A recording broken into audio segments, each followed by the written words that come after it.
first stanza. As we take the first stanza of the national anthem of the Federal Republic of Nigeria. Please rise as we take the first stanza of the Federal Republic of Nigeria to kick off today's proceedings. Thank you very much.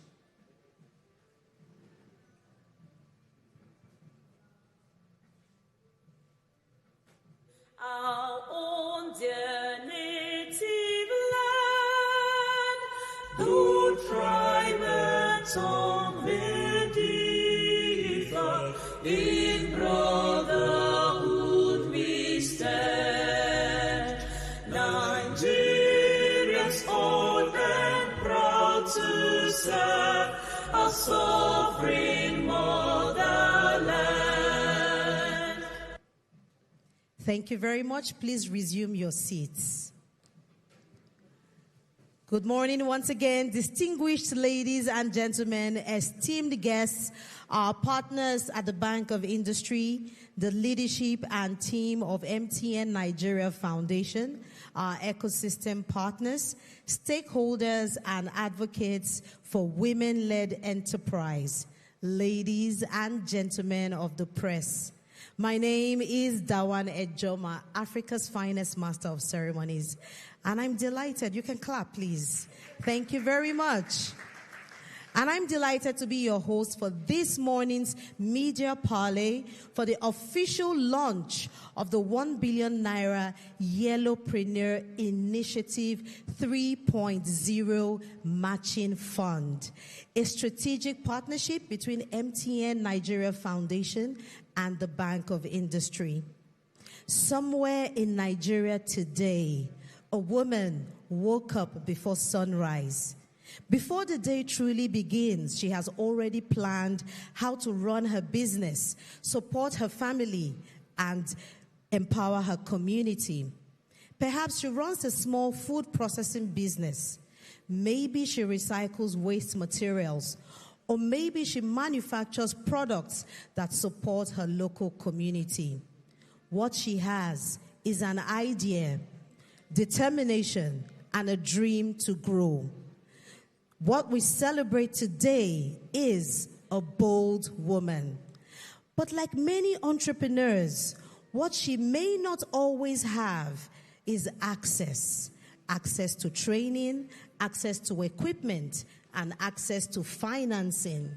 And that is exactly where initiatives like the Y'ellopreneur Initiative make the difference. The truth is, when bold women receive the right support, something powerful happens. Businesses grow, jobs are created, and communities thrive. And that is when we begin to see bold impact. And so before we go into the activities today, I'd like to recognize the following distinguished guests in our midst. Ladies and gentlemen, it is my honor to acknowledge the following distinguished personalities who have graced this event with their presence.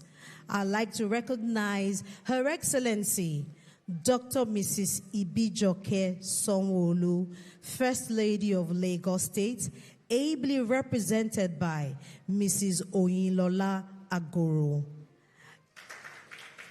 You're welcome. And together with her, from the Office of the First Lady, we have Mrs. Olubumi Ogunleye, Mrs. Widad Mustafa, Mrs. Kehinde Adefoye, and Mrs. Oyindamola Ogunsonwo. They're the wives of top government officials and members of the Committee of Wives of Lagos State Officials. Please give them a round of applause. Thank you very much. I'd also like to recognize in our midst the chairman of MTN Foundation. Please welcome with me Dr. Mosun Bello Olushoga. Please welcome with me the director of MTN Foundation, Mr. Pastor Simon Aranonu. You're welcome, sir.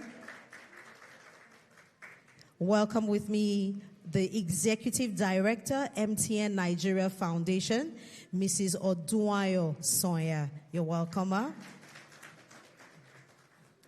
I'd like to recognize the presence of the Director General and Chief Executive Officer of the Small and Medium Enterprises Development Agency of Nigeria, SMIDEN, Mr. Charles Odi.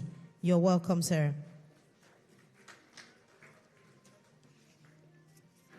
Joining us here this morning, I have the honor of welcoming Manager, Enterprise Development at the Enterprise Development Center, EDC, Halima Rabiu.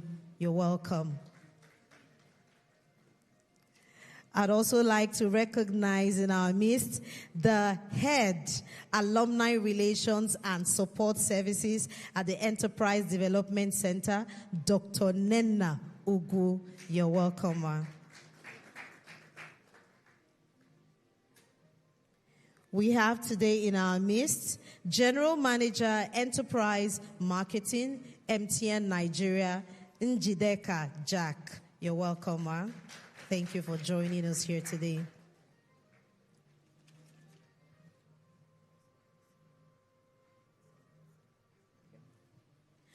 I'd also like to recognize the MD, Chief Executive Officer of the Bank of Industry, Dr. Olashukbo Olusi, ably represented by Mr. Oluwatoyin Ahmed Edu, the Executive Director, Micro, Small, and Medium Enterprise, Bank of Industry. You're welcome, sir. Thank you very much for joining us here this morning. We will continue to recognize more dignitaries as they join us here today.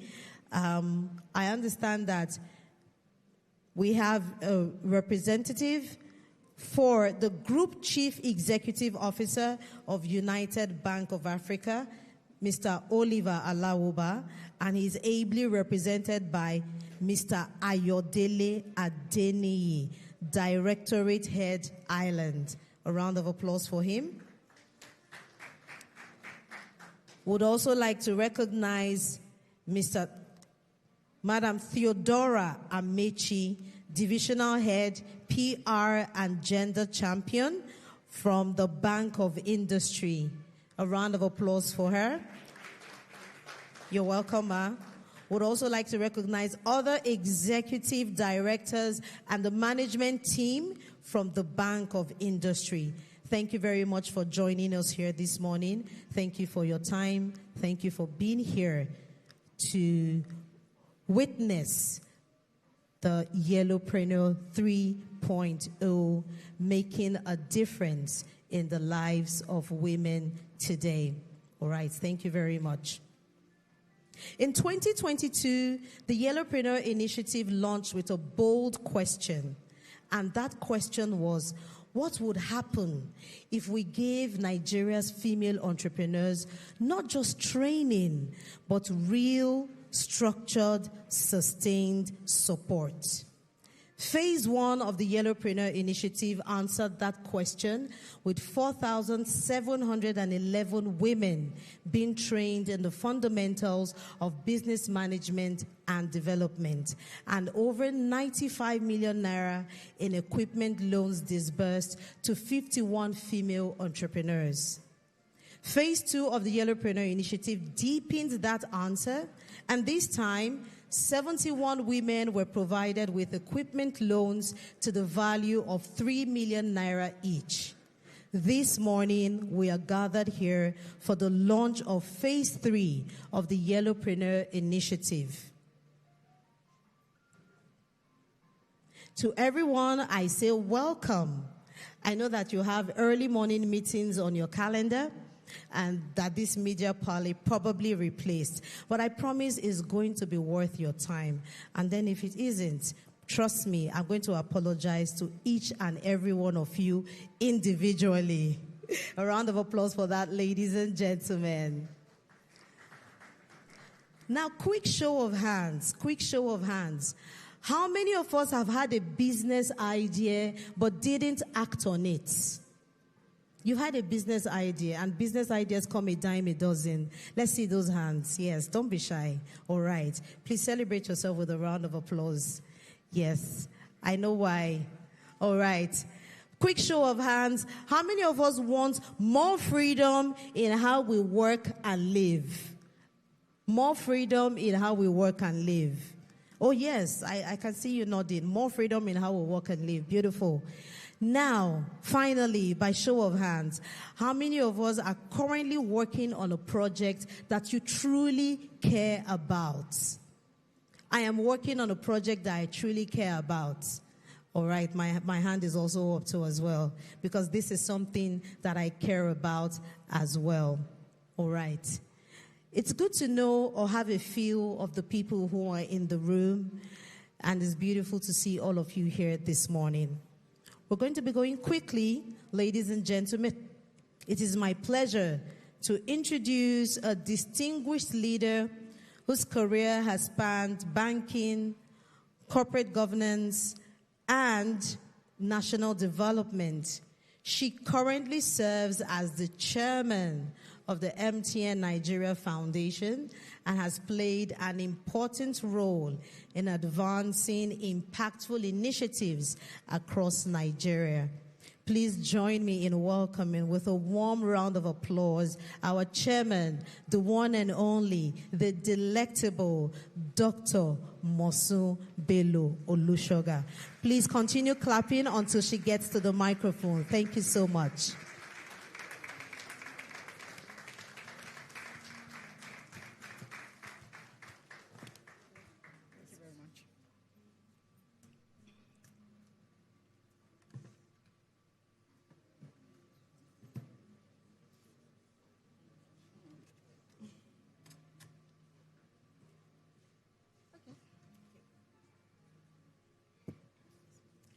Thank you very much. Thank you, everyone, and thank you for coming.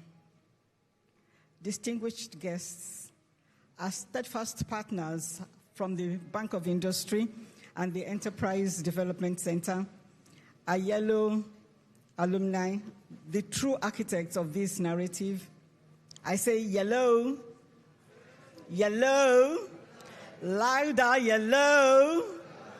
Thank you. Good morning.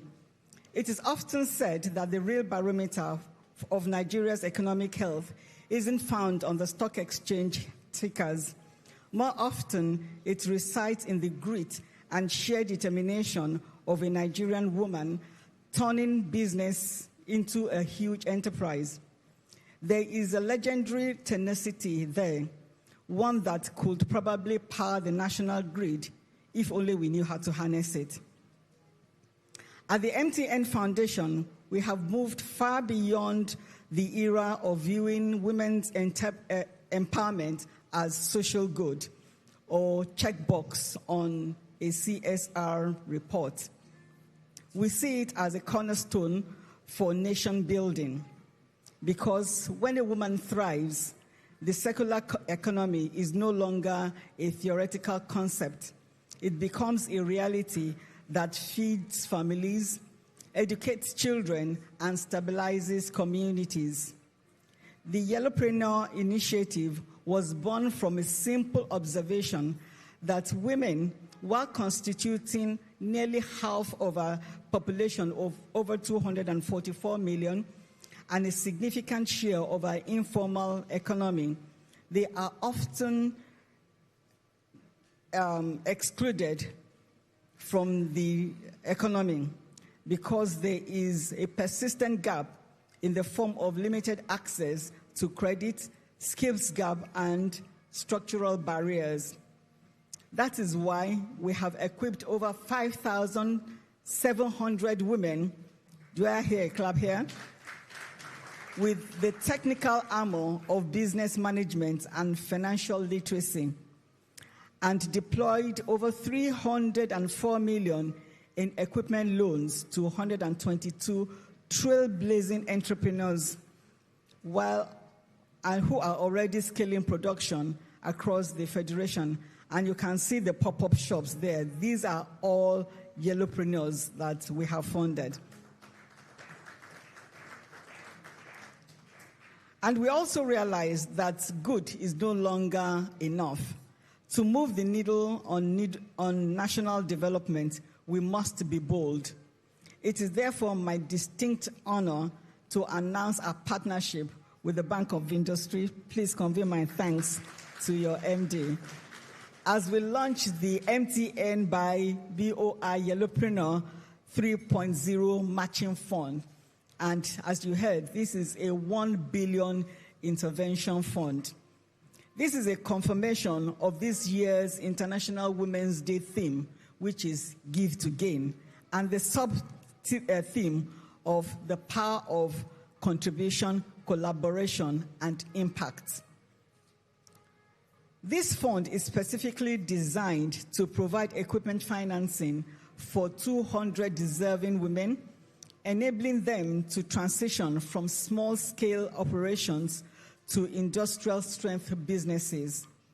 We are looking for innovators, disruptors, and builders, women who are ready to take their seat at the table of the digital economy. To our friends of the media, you are the bridge between opportunity and awareness. We need this call for applications to travel beyond the high rises of our cities. We want women running the peri-urban workshop in Kano, the fashion designer in Ibadan, the agro-processor in Enugu to hear this invitation. We want every Nigerian woman who has ambition to know that her dreams is valid and they have a home in the yellow family. And no, you don't have to wear yellow. I'm not wearing yellow today, but I normally wear yellow. You don't have to wear yellow to the interview. Just bring your ambition, bring your ideas, and also your determination to build something remarkable and sustainable. And as I conclude, I must thank my colleagues on the board, and they're represented by Pastor Sai. And I say Pastor Sai is, he's the bridge between BOI and MTN. So he has one leg in BOI, he has one leg in MTN. And thank you very much for your support. The Bank of Industry, thank you very much, Toyin. I really appreciate you. And the Enterprise Development Center. Your collaboration proves that, once again, when private sector and development institutions align, impact is exceptional. And to the Nigerian woman, this is yours. We have provided the platform, and we cannot wait to see the empires you build upon it. And my special thanks goes to the First Lady. She is very, very particular about MTN. She's always supportive. Please convey our sincere appreciation to Her Excellency. When we had our ASAP walk, she was there, front row and center. So we really appreciate her support all the time. And thank you for each and every one of you who have come. And please enjoy the rest of the day. Thank you. God bless Nigeria.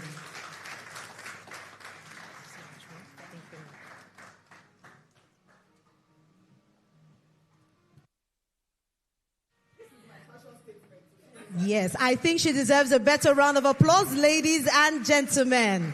Thank you very much.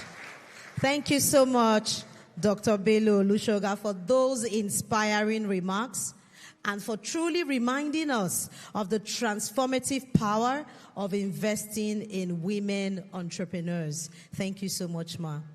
I'd like to recognize in our midst the following people: Michael Folorunshaw, Senior Special Assistant to the Lagos State Governor on SDGs. Just kindly wait for recognition. A round of applause for him. Thank you very much. I'd like to recognize Mrs. Jelila Ismaila Ainde, Divisional Head, SME Lending at the Bank of Industry. A round of applause for her. Just wait for recognition. Thank you for joining us here. And Mr. Kings Jack, Divisional Head, Southwest Region at the Bank of Industry. You're welcome, sir. Just wait for recognition. Thank you very much for joining us here today. All right. Distinguished ladies and gentlemen, our next speaker leads one of Nigeria's most important development finance institutions. To give the opening remarks, representing the Managing Director and Chief Executive Officer of the Bank of Industry, I'd like to welcome to the microphone Mr. Oluwatoyin Ahmed Edu, Executive Director, Micro, Small, and Medium Enterprise at the Bank of Industry. You're welcome, sir. Thank you. Good morning, Your Excellencies here present, the Chairman, MTN Foundation, my colleagues from BOI, ladies and gentlemen. I'm not sure we got the import of the last speaker. The key message, she said, the platform has been constructed that we can't wait for you to begin to build on it. So, what else do we need? The key ingredient of making things happen is now in existence. All that we need to do is go back, wear our thinking cap, and begin to see how we will make it happen for ourselves and for our country. On this note, thank you very much. I am here representing the MD Bank of Industry. So I'll take his speech the way he wanted me to say it.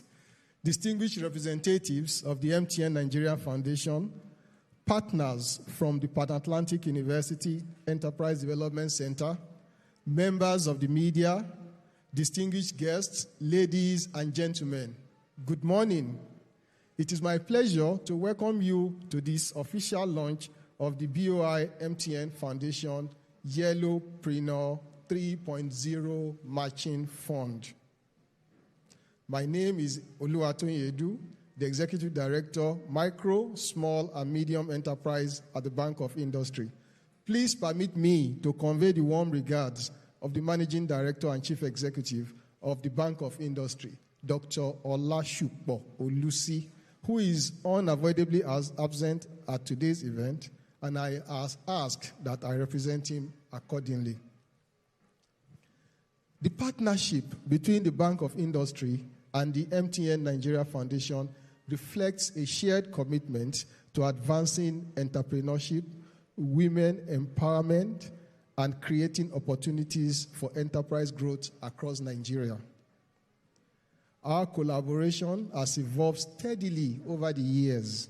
It began with the Youth Entrepreneurship Development Program in 2018, a 100 million naira managed fund designed to support members of the MTN Foundation scholarship alumni community with entrepreneurship ambitions.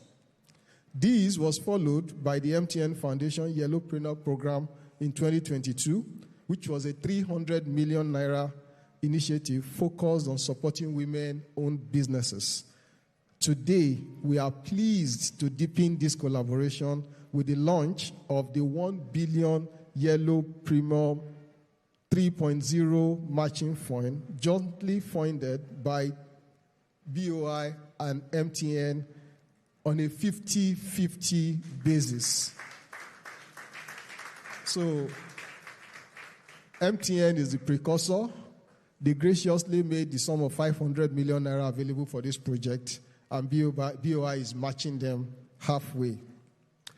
This program aligns strongly with the Bank of Industry 2025-27 corporate strategy, which serves as our impact strategy for driving enterprise development and economic transformation across Nigeria. Our mission at the Bank of Industry is to transform Nigeria's industrial sector by providing financial and business support services to enterprises, while our ambition is to spearhead Nigeria's sustainable and inclusive industrial development through tailored offerings that support underserved and high-impact business segments. The Y'ellopreneur program exemplifies this mission and ambition by combining access to finance, enterprise training, and business advisory support to enable women-led businesses to grow sustainably. Under this initiative, 1,000 women entrepreneurs will participate in a structured capacity building program delivered by the Pan Atlantic University Enterprise Development Center, while no less than 200 women-led MSMEs will receive access to affordable loans up to 5 million naira to expand their business.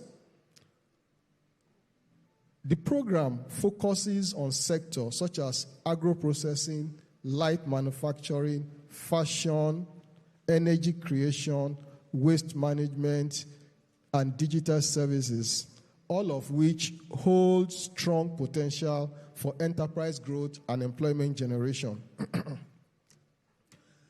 Beyond the program itself, the initiative contributes directly to the impact outcomes that guide our strategy at the Bank of Industry. Our work is measured by how effectively we contribute to job creation, export promotion, import substitution, and industrialization across Nigeria. So in the Bank of Industry, we do not reckon our performance by the profit, by the quantum of profit that we make. What we look at is the impact that we've made across the various sectors in Nigeria. By supporting women-led enterprises in productive sector, this program will help generate employment, strengthen local production, stimulate innovation and expand capacity of Nigerian businesses to compete both domestically and globally. We commend the MTN Foundation for their continued partnership and commitment to entrepreneurial development and inclusive economic growth. Their collaboration demonstrates the power of impact that can be achieved when development finance institutions and private sector work together towards shared national objectives.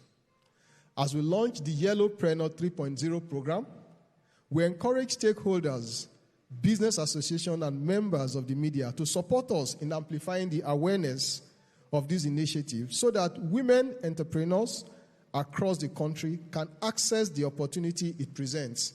By working together, we can empower more women, strengthen Nigerian enterprise, and contribute meaningfully to Nigeria's economic transformation.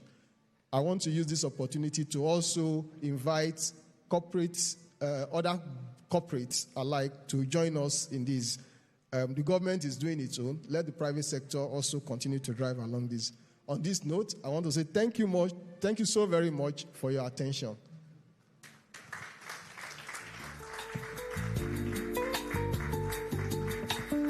Thank you very much, sir. I think he deserves a better round of applause, ladies and gentlemen.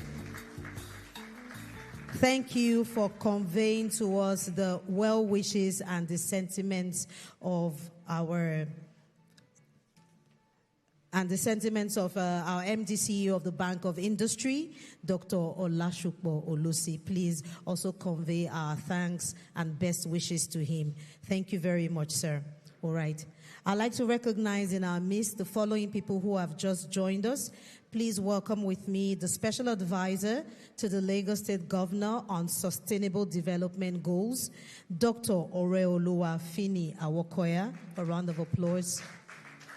Please wait for recognition so that we know you, ma'am. Thank you so much. I'd also like to recognize from the Bank of Industry the following people here. Like our last speaker said, Mr. Ahmed Edu, they are matching MTN Nigeria Foundation 50-50. And we thank you very much for that. And so welcome with me with a round of applause, ED Large Enterprise of Bank of Industry, Mr. Shekarau Omar. A round of applause for him. I'd like to recognize the ED Corporate Finance, Sustainability and Investments, Mr. Rotimi Akinde. You're welcome, sir. I'd also like to recognize the ED Risk Management and Technology at the Bank of Industry, Ifoma H. Uzokbala. You're welcome, ma'am. And of course, the ED Micro Enterprises, Mabel Ndagi. You're also welcome. Thank you very much for joining us here today. And I would also like to welcome the representative of the Group Managing Director and CEO of Zenith Bank PLC in the person of Dame Dr. Adora Umeoji, OON. She's ably represented here today by Mrs. Omotayo Unigwe. Just wait for recognition. Thank you very much for joining us here today. Thank you for joining us this morning. Now, I see quite a number of CEOs in the room today. Now, the interesting part is some of us became CEOs in our 20s, 30s, 40s, maybe even 50s. No pressure, absolutely. But I like to tell the story of how I became a CEO. I became a CEO at the age of 13 when my class teacher said to me, "You and your company get out of my class." Thank you very much, ladies and gentlemen. A round of applause. And so, ladies and gentlemen, someone I know once said, "Legendary women are everyday people." In fact, those words were spoken by the very person I am about to introduce. Across Nigeria today, thousands of women are quietly doing extraordinary things, building businesses, creating jobs, and transforming their communities. And through the work of the MTN Nigeria Foundation, many of these women are being equipped with the skills, support, and opportunities they need to grow and thrive. To share more about the vision and impact of the Y'ellopreneur initiative, it is my utmost pleasure to introduce the Executive Director of the MTN Nigeria Foundation.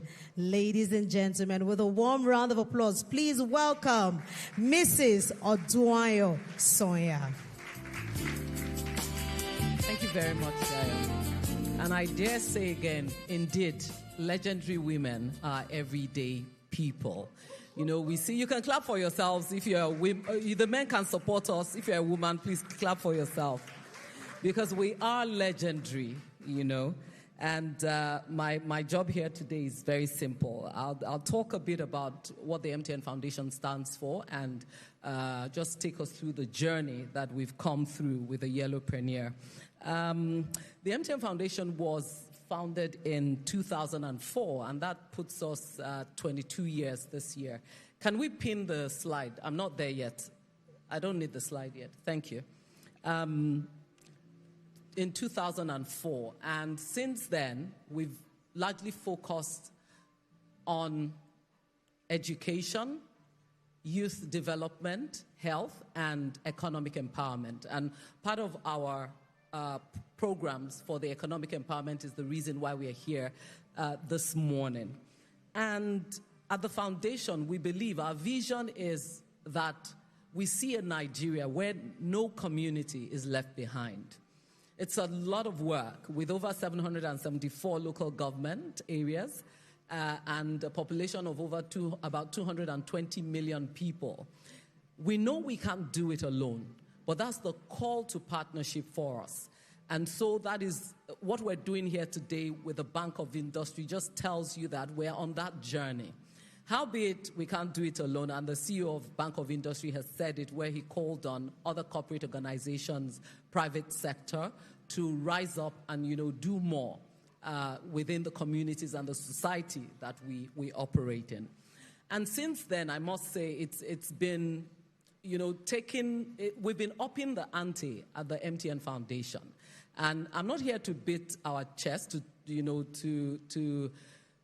to sing our praises, but just to say that at the foundation, we're creating a blueprint for corporate Nigeria. A blueprint where it's about profits through the lens of purpose. A blueprint where it's not just about, you know, investments and taking the returns, but where we look at it through what I call the quadruple bottom line. It's about the people, it's about the planet. You know, it's also about profits, but most important is about purpose. And that's what we do at the MTN Foundation. And that is what has brought us here, you know, today. A few years ago, we, at the foundation, at about 2020, we saw data, you know, emerging from COVID. The data had been there, but I think it was amplified in that period. And I think in 2021, the data was just that only about 2% of venture capital, global venture capital funds, went to either women-led or women-founded businesses. There's also, you know, deep research to show that women multiply. You know, you give a woman a seed, she gives you something else, much more than what you gave to her. And we did a survey, and we realized that we came across women who had been grantees more than 2 times over, some once, but something was missing. There was a problem with access to capital, but there was also a problem with capacity. And we realized that a lot of these women, if they had more knowledge, they will do better.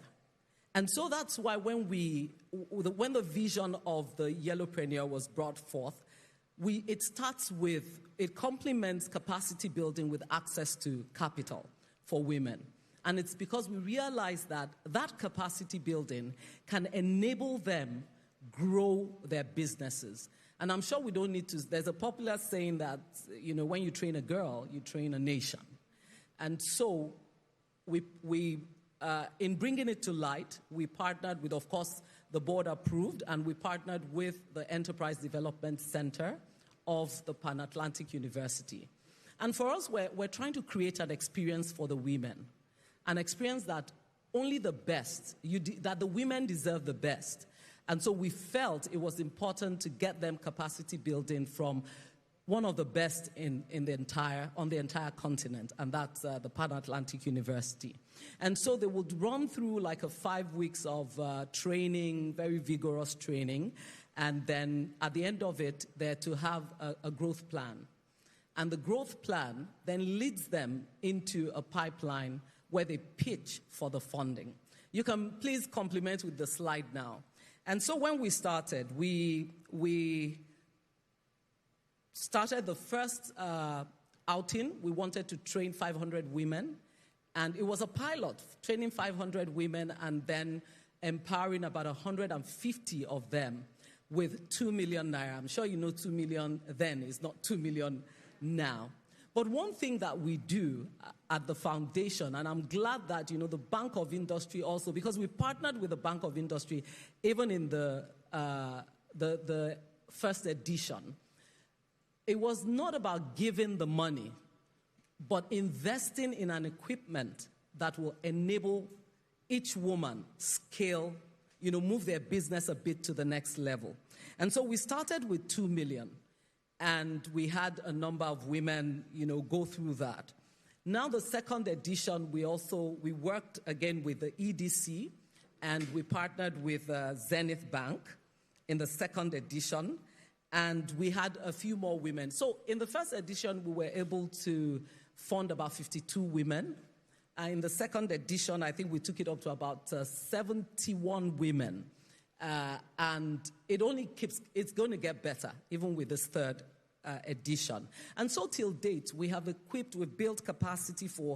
capacitated about 5,339 women entrepreneurs at the Enterprise Development Center. And we have also, like the chairman of MTN Foundation said, we've been able to disburse about 304 million in loans to about 122 women.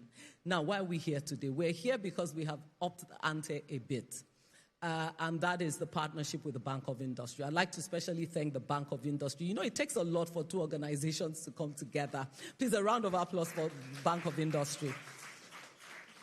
It takes a lot for two organizations. Everyone has their own vision, their own mission, their values, and all of that. But we found, a very like-minded partner in Bank of Industry, and more so the fact that that's what Bank of Industry is about. They empower businesses, especially small businesses, empowering them, giving them financial advisory, providing financial advisory services for them. And what we realized, even with the women, the other women that had gone through the program, is that Bank of Industry has even onboarded them on other programs that they have. And that's the type of ecosystem we're building.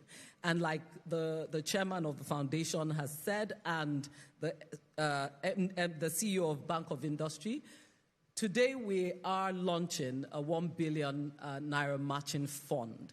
Somebody might say, what, is 1 billion what it is?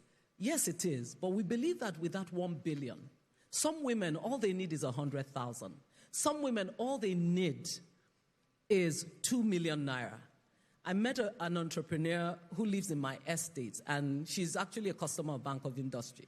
So we're talking, and she said, even the 2 million, so she asked me to walk her through what we had done. And she told me that she just bought an equipment worth 1.5 million. And that equipment is enabling her to bottle. She makes drinks, healthy drinks, Tiger Nut, Zobo, and all of that. That now her capacity has increased. I think she used to do about 100 a day. With that machine of just 1.5 million, it's taken her to about 300, 350 in one day. Then you can imagine how that works. So we are elated and excited to be contributing to, sustainable development in Nigeria's economy and Nigeria as a nation today. We look forward to celebrating the women that will be the ultimate recipients of this 1 billion naira fund. And so, at the next slide, please. At the MTN Foundation, we do have a 5-year goal, but I'll not boast with the details of the 5-year goal in terms of all that we do at the foundation, but I'll just limit it to the Y'ellopreneur. In the next 5 years, over the next 5 years, we want to have built capacity for 30,000 female-led or female-founded businesses in Nigeria. And of the 30,000, we want to have supported 10,000 of them with funding, whether funding working capital, whether funding in form of equipment. And we believe that this partnership with Bank of Industry has just opened the door, making that possible. So I'd like to thank Bank of Industry again. A big thank you to the board of the MTN Foundation. A big thank you to our partners. People continue to show up. I know in the room we have NDLEA, our partner. We have the Private Sector Health Alliance of Nigeria. We have a number of our partners here today. Thank you for always being there when we call. And I believe that in another 1 year, in another 2 years, we will celebrate the women. We probably will have them, as panelists or fireside chats with the women that will be recipients of this. Thank you very much.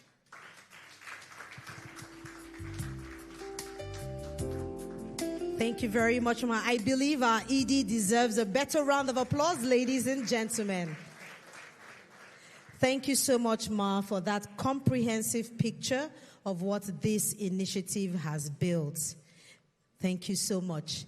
Now, I say this all the time, as women, we are constantly working.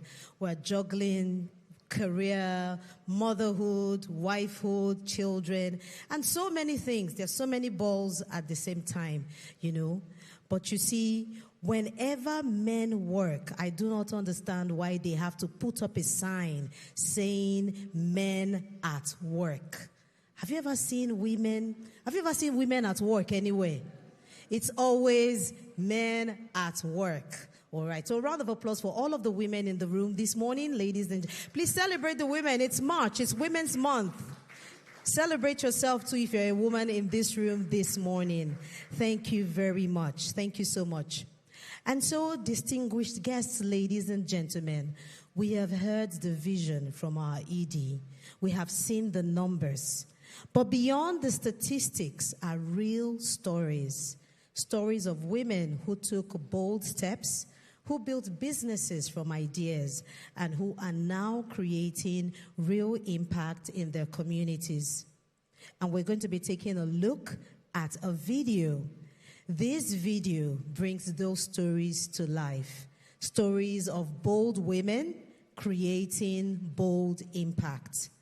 Ladies and gentlemen, at this time, I would enjoin you to please focus your attention on the screen as we take the Y'ellopreneur Impact video.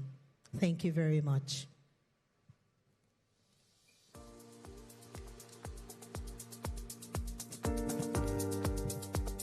Emerging from COVID, data pointed to the fact that only about 2% of the world's venture capitalist funding, went to either women-founded businesses or women-led businesses. And really, this had been a trend. And so a lot of research outcomes showing that women have limited access to funding, capital, limited access to markets, and I dare say maybe limited access to structured capacity building programs. So using all of this data and data that we had gathered, it was clear that even though we had other entrepreneurship programs, it was important for us to focus on women-founded or women-led MSMEs. And as we know, the SME sector is the economic engine room of any nation, especially Nigeria. An initiative like Y'ellopreneur, specifically for women, is so critical because women are at the forefront of building society. So this program gives a unique opportunity for women to truly build businesses that can outlive them and can enable them to have the economic means to be able to take care of themselves, their family, and indeed the community which they thrive. EDC is a very strong partner of the MTN Foundation on the Y'ellopreneur program. EDC specifically is responsible for the capacity building components of the Y'ellopreneur program. The Bank of Industry has always recognized the importance of gender in the development of our nation. And as a result, we've always supported women-led and women-owned businesses. Our objective is to help more women-owned businesses grow into resilience and bankable enterprises that create jobs and contribute meaningfully to Nigeria's overall economic development. At the foundation, we believe that with partnerships, our 1 + 1 is 10. We can scale, we can do more, we reach more people, touch more people, not just for the numbers, but because of the outcomes that we desire and the fact that we see these outcomes coming in.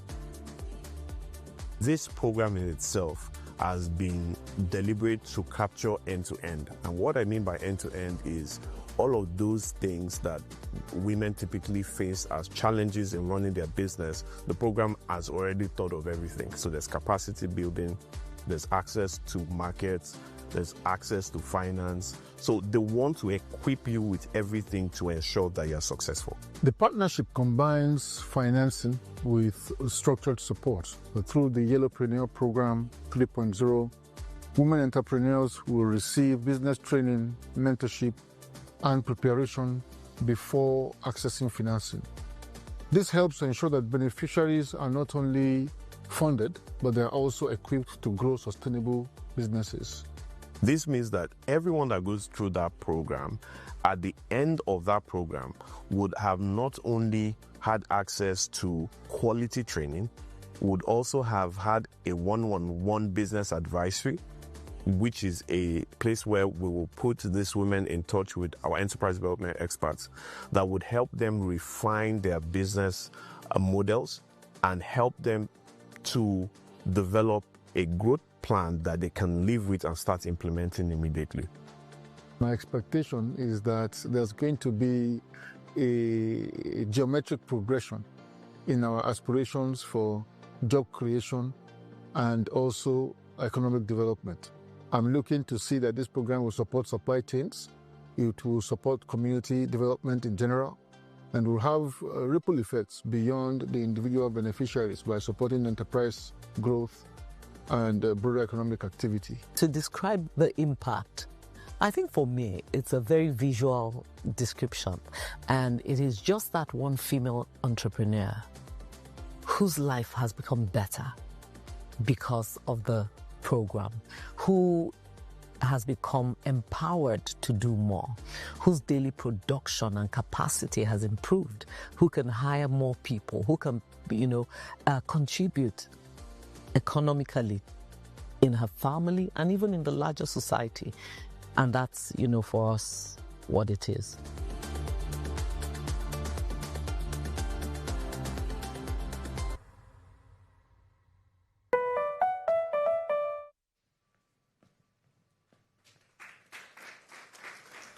I think that video deserves a better round of applause, ladies and gentlemen. Thank you very much. What we just saw is proof that the right support can unlock extraordinary outcomes. So there you have it, ladies and gentlemen. I'd like to recognize in our midst, before moving on, the Chairman and Chief Executive Officer of the National Drug Law Enforcement Agency, NDLEA, and the person of Brigadier General Mohammed Buba Marwa, retired, CON OFR DSS NDLEA, ably represented by Mr. Mohammed Bashiru, Director, Counseling, Treatment, and Rehabilitation. Sir, please kindly wait for recognition. A round of applause for him. Thank you so much for joining us here today. Please convey our best wishes to your principal. Thank you so much. And so, distinguished ladies and gentlemen, esteemed guests, we now move into the ecosystem stakeholder perspective session, where industry leaders and development experts will discuss broader importance of supporting women-led MSMEs. To facilitate this conversation, we have with us a professional whose expertise in strategy, communications, and enterprise development makes her the ideal person to draw out the insights this panel carries. She is the Group Executive Director of Dixon and Ricks. Ladies and gentlemen, with a warm round of applause, join me in welcoming our moderator for today's Ecosystem Stakeholder Perspective session, the one and only Mrs. Ebu Ejirinde Emelogu. You're welcome, ma'am.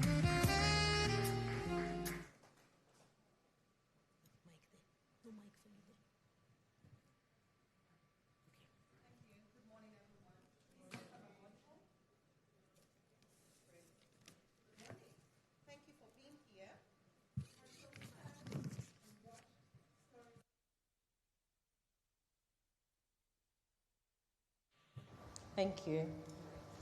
Okay, it's louder now. Thank you. Okay.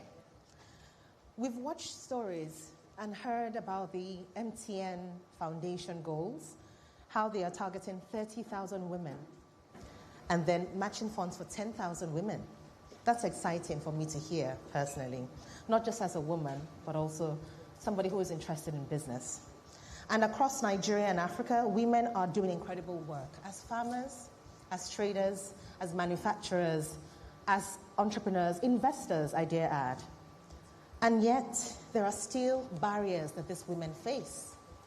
And so today's conversation is not just about celebrating a program, but also exploring how we can create an ecosystem that these women can thrive. And I'm really excited about this. So let me start by introducing our distinguished panelists who will be joining me at the panel this morning. First on the list is Mr. Oluwatoyin Ahmed Edun. Thank you. He is a seasoned financial expert with over 2 decades of leadership in financial services and regulatory oversight. He was previously serving as the BOI Executive Director for Risk Management and Information Technology, championing digital transformation, regulatory compliance, and a strengthened risk management framework. As the ED for MSMEs at BOI, he leads financing and enterprise development initiatives that strengthen business ecosystems and drive inclusive economic growth. Before joining BOI, he built a distinguished career at the Central Bank of Nigeria, rising to the Deputy Director, I can't hear your applause, in banking supervision and contributing to major system reforms. Thank you for joining me. You're welcome, sir. Thank you. Awesome. Next on the list is Dr. Oreoluwa Fini Awokoya. She is the special advisor to the Lagos State Governor on Sustainable Development Goals. Dr. Oreoluwa is a seasoned, you're welcome, madam, is a seasoned healthcare and sustainable development leader with over 2 decades of experience in public health advocacy and policy implementation. She served as Senior Special Assistant on Health to the Lagos State Governor, where she strengthened healthcare delivery during the COVID-19 pandemic and led major initiatives through the Lagos State Primary Healthcare Board and as CEO of Fini Medical Center. Now as a special advisor on SDGs, She drives the integration of sustainable development priorities across Lagos State and a strong focus on gender equality, women empowerment, and strategic global partnerships. You're welcome, ma'am. Thank you. And then joining me again is Princess Adeshola Ogunleye, who is the National President, CEO, Country Women's Association of Nigeria. She's a distinguished development leader with over 30 years of impact across non-profit development, agriculture, finance, and women's empowerment. She oversees more than 50 social programs and has mobilized over 1 billion naira to support women farmers, entrepreneurs, and displaced families. A strong advocate for women financial inclusion, she facilitated single-digit loans through key banking partnerships and helped position COAN to administer the CBN MSME Development Fund in Ondo State. She previously served as Vice President and President of AMFIN and was appointed co-chair of the Women Economic Empowerment Policy Reform Initiative in 2021. You're welcome, ma'am. And then our panelist, our final panelist for today is Mrs. Hansatu Adigbite. And I fondly call her Lady Hansi, permit me. She is the National Consultant of Private Sector Partnerships, UN Women, a strategic leader and advocate for inclusive leadership, equity, and women's economic empowerment. She holds several high-level advisory roles, and her work has earned multiple honors and awards. She has served on 2 Nigerian presidential committees, 10 boards, and chaired 4. She is the immediate past executive director of Women in Management and Business and Public Service Windies, and currently serves as national consultant on private sector partnerships with UN Women, as well as faculty and gender studies trainer at National Institute for Policy and Strategic Studies, NIPS, and the Policy Innovation Center. You're welcome, ma'am. Good to see you. All right. Our topic this morning is Beyond Empowerment, Building Resilient Women-Led Businesses in Nigeria's Emerging Economy, which is centered on women entrepreneurs. And the most important aspect is moving from participation to scale. Now they've taken the program, some of them have been funded, but there is a barrier of how they can move from participation to scale. How can we create a proper ecosystem where they can thrive? And to begin, just to give context, Nigeria has one of the highest rates of women entrepreneurs. Data has shown that. But there are still limitations that make these businesses remain small and informal. And so to begin, I'd like to ask Mr. Edun, from your perspective, sir, why do you think there's still a struggle between participation and scale? Thank you, Madam Moderator. I hope I'm laudable enough. Yes, you are. Okay, so I'm very thrilled by your question to start with. And the reason is very simple. It's in attempting to look at or profile solution that it's always important to look at the history, look back.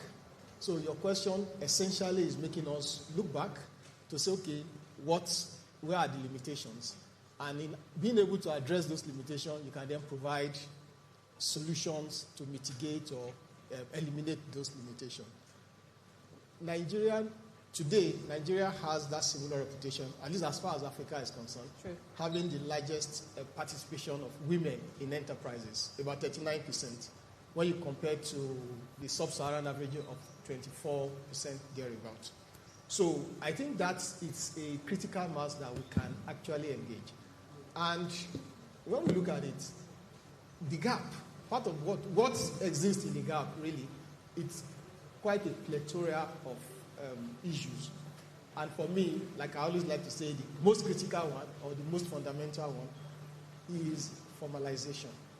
What do I mean by formalization? When every business, most business started like an under the house or under the canopy kind of business, and you are not thinking of scaling. The first thing is to just it's either I'm bored or okay, let me make something on the side. And as you are making those things on the side, it keeps increasing, and you just leave it at that. And you are asking, I want to use, I'm sorry, but I would like to use my wife as an example. So she has a business going, and you are looking at it. I'm an accountant, banker. Madam, you can structure this thing like this. You can make it look like this. I don't want to allow of government. I don't want this. Before you know it now, they will bring the taxi. Before you know it, let's just limit it like this. To the point that even when the corporates come, they say, Madam, look, let's do this business. Come and register with our company. We'll give you invoices, LPO, and all that. My business is strictly cash and carry. So that is me. I'm sure if she sees this now, she'll be laughing so much, or she'll either get angry at me. So what has happened essentially is that, yes, she's been able to find a way to scale because she's later on had to be forced to scale this business. But what would the benefit have been? What would you have gained? Maybe if you had started scaling like 5-10 years back.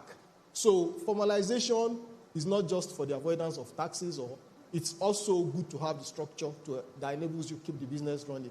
However, that is the problem. I told you the gap. That's the problem. In trying to address this challenge, we when I mean we now, whether at the bank level, at the government level, a lot needs to be done. I cast my mind readily to Egypt, where they have this SME scheme to encourage SME, so to say. You kind of find a way to bring, maybe just say like this Y'ellopreneur program now. Okay, everybody, 100,000 loan, but these are what you will do first. Bringing the people in. Through giving them that incentive, you're able to register that business, you're able to know where they are, you're able to know whether BVN, NI, whatever it is that needs to be known. So they come in, then we do not make it about taxes, because what scares people, particularly with the market women, local government will bring one receipt today, state government is bringing one tax bill tomorrow, federal, so everybody along that line, it discourages them. So in doing this, we can also say, look, for government procurement, for instance, like it is done in Egypt, I still want to refer to, 5% of government procurement must go to this women-led business, must go to this category of entrepreneurs. So that is one side. The other side is culture. Just last week, I think precisely on the 9th of March, we had, as a responsible and gender-sensitive corporate citizen, DOI women, I'm sure you guys are here, you can bear testimony. We had a very colorful event to celebrate the International Women's Day, and we brought what I would call top-rated entrepreneur women. 6 of them, or was it 7 of them, had this very good conversation as to why women can break the barrier and get to the point. They made all those beautiful cases. But right there in the audience, a lady picked up and said, look, I have a question. These are our barriers. Look, I'm a woman. The day I have menstrual cramp, I may not be able to go to work.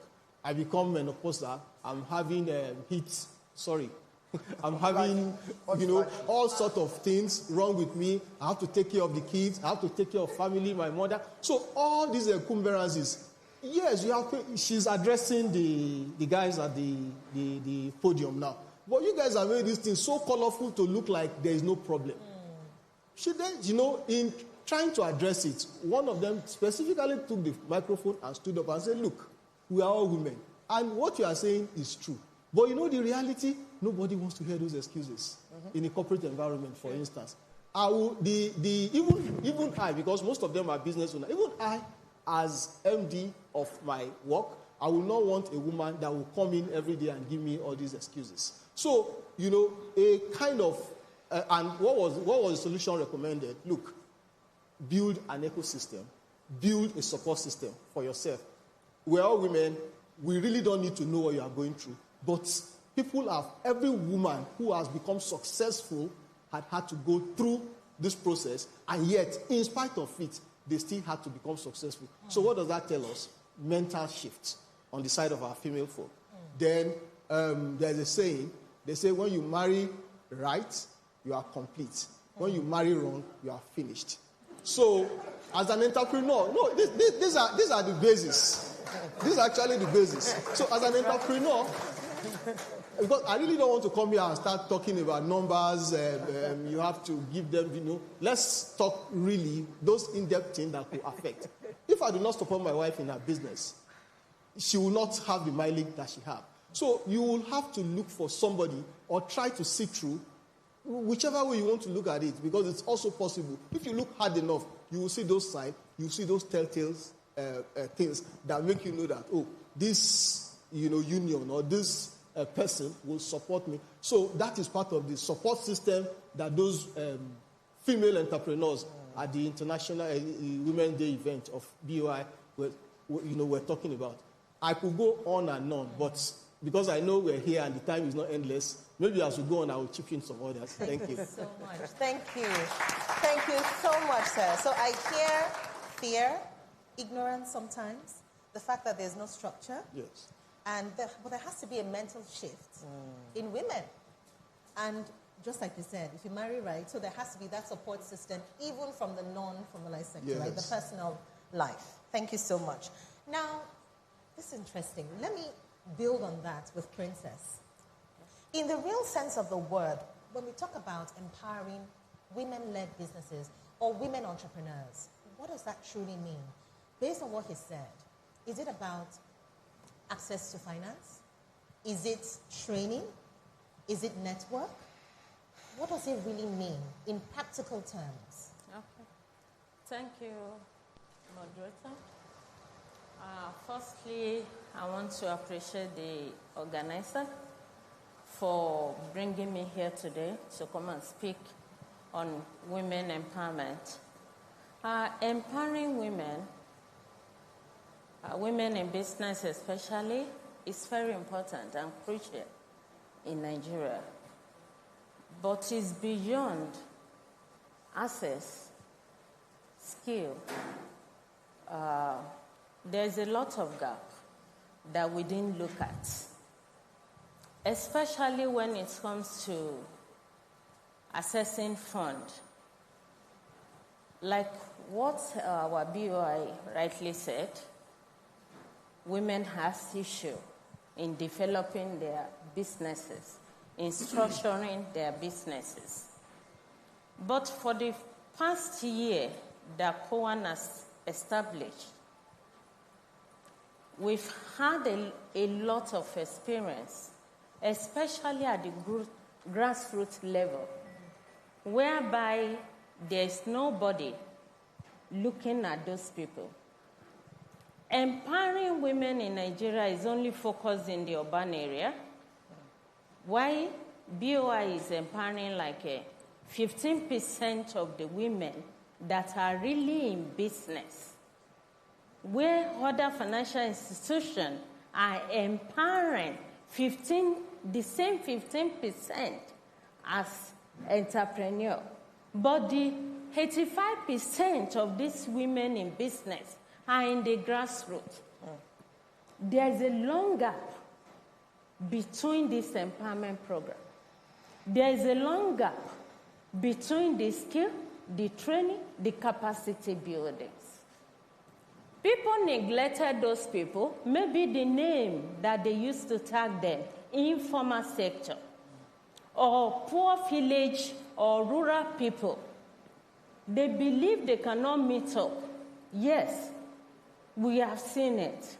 We have been partnering with BOI for a very long time. When the founder was alive, blessed memory of Chief Mrs. Bisi Ogunleye OFR, the founder of COAN, since 1982. We had an experience with BOI because when in COAN, we work with the grassroots women, the rural women to the core, the farmer, the traders, core market women, the artisan, the tailor under Kotesi. Those are the people we are working with. BOI 4 is no go area for these people. they can't feel it. They are not computer literate. They don't understand it. So when BOI have information out there, and I got the information or someone got the information, when we look at this form, we are not able to access it. Why I said is beyond access to finance through these difficulties, we need to first of all look at those 85% left behind in the rural area. Structure of businesses, they don't even have anything business structured because no one have been to them to organize them, train them, put them through how to do business plan, how to put their business in place, how to be financially records. There's nothing like this.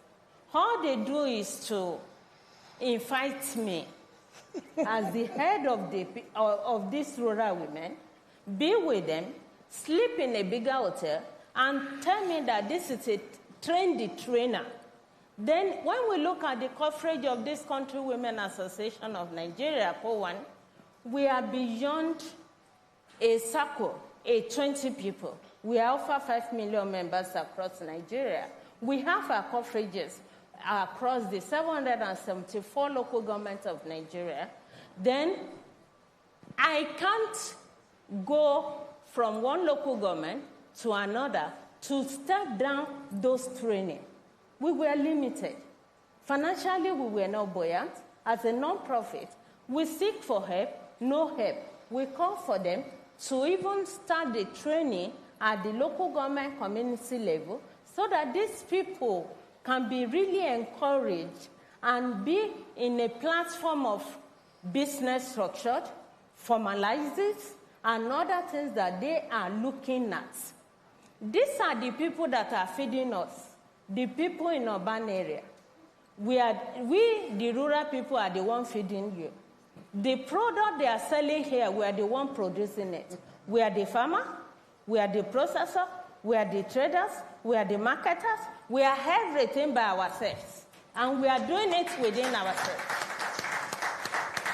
Here today, why I'm so happy to be here is because I know that, and I've heard a lot that MTN Foundation is doing, and we appreciate the Momo PSB,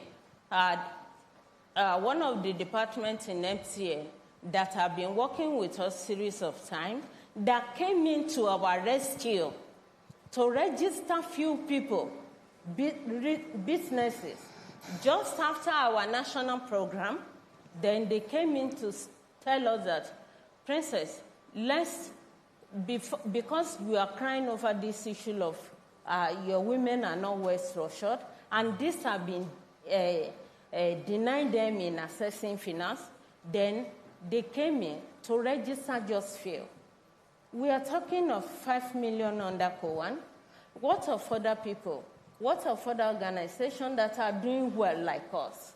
And ever since, we have not been engaged by BOI themselves. Even when the market money is around during Oshibanjo, we were not called, we were not invited because we are poor, we are rural, we are not educated, we don't know how to structure our businesses.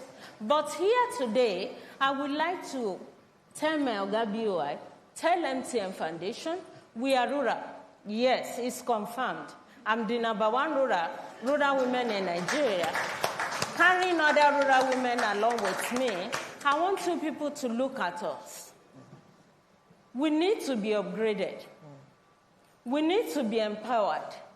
We need to be among these people sitting here, not only me, but Nigerian women, the business women, the really business women that are living in the community, no road, no infrastructure, no electricity, but we are still managing.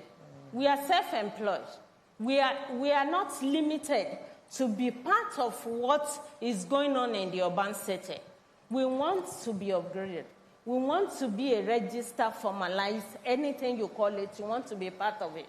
Then we want to be an enterprise that will come here again and speak in favor of these rural women and say, oh, because I'm here, we are able to structure our business. We are into this now. We are into this now. A lot have been coming to us as local traders. International partners will come seeking to buy product from us. But because we lack the factory, we lack a lot of things. We are just using this machine to process gari that everybody is using. It's one local builder by weather. That's what we are using. The palm oil selling across Nigeria, we only build it by the weather and buy one small generator. That's what we use. And everybody is smiling to buy that palm oil, but we are suffering. The empowerment is not yet circulated. So that is why I say that.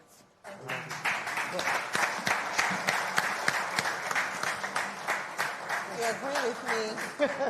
You agree with me that that was a strong point? Very. Very emotional and very strong. Yes. Speaking for her people, she mentioned data. Now, data doesn't lie. No. She said 15% are catered for import, right? But 85%, according to what she said, are a bit marginalized because they belong to the rural area. So what she said now is there is no information or sufficient information, no structure because they're not exposed to that kind of structure. They do have opportunities, right? But there's still a lot that needs to be addressed. Now, based on that, what is the government policy? What are the policies that exist to support women businesses? If they exist, what are they? And how effective are these policies? All right. Thank you very much. Mama Komwam, Thank you, ma'am. I think I will speak about Lagos because I know that Komwan is a federal Yes. Organization and say that women are at the forefront of Lagos state policies. And if a Governor Babajide Sanwo-Olu has an agenda and calls it Themes Plus Agenda, where the plus is gender equality, social inclusion, youth empowerment, it means that women are at the forefront of whatever development plan there is in Lagos. The starting point, there's a lot. When you have a development plan that has gender equality in it, it means that everybody, all ministries, all agencies, must have gender-sensitive, specific plans and also execute in that way. Right. But 3 examples first, quickly, that come to mind. The first thing is the Lagos State Employment Trust Fund, which has founders and a founders fund, female founders fund. And what that means is that that fund is specifically for women.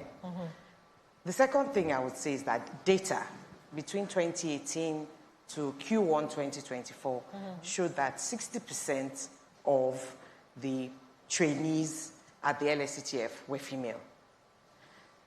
And then data further goes to show that between 2020 and 2023, the loans that LSCTF gave out, 66% went to women.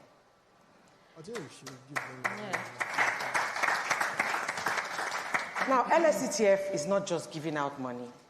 LSCTF is making sure that all these things we've spoken about today, whether it's formalization of your business, networking, personal development, all those things are taken care of as part of the training before you receive the fund. Right. Now we'll move to the second and most obvious Ministry of Women Affairs and Poverty Alleviation, where a lot of the grassroots women also are able to access our skills acquisition centers. Now, it's not a question of just training them. What we try to do is holistic. You train not just in the skill they're trying to acquire, whether it's hairdressing, whether it's catering, whatever it is, but we make sure that at the end of those trainings, participants actually receive like a foundation equipment that they can start with. So we don't just train you and send you away and hope for the best. You receive what should start you up in that business. And they've had over 18,000 participants across various types of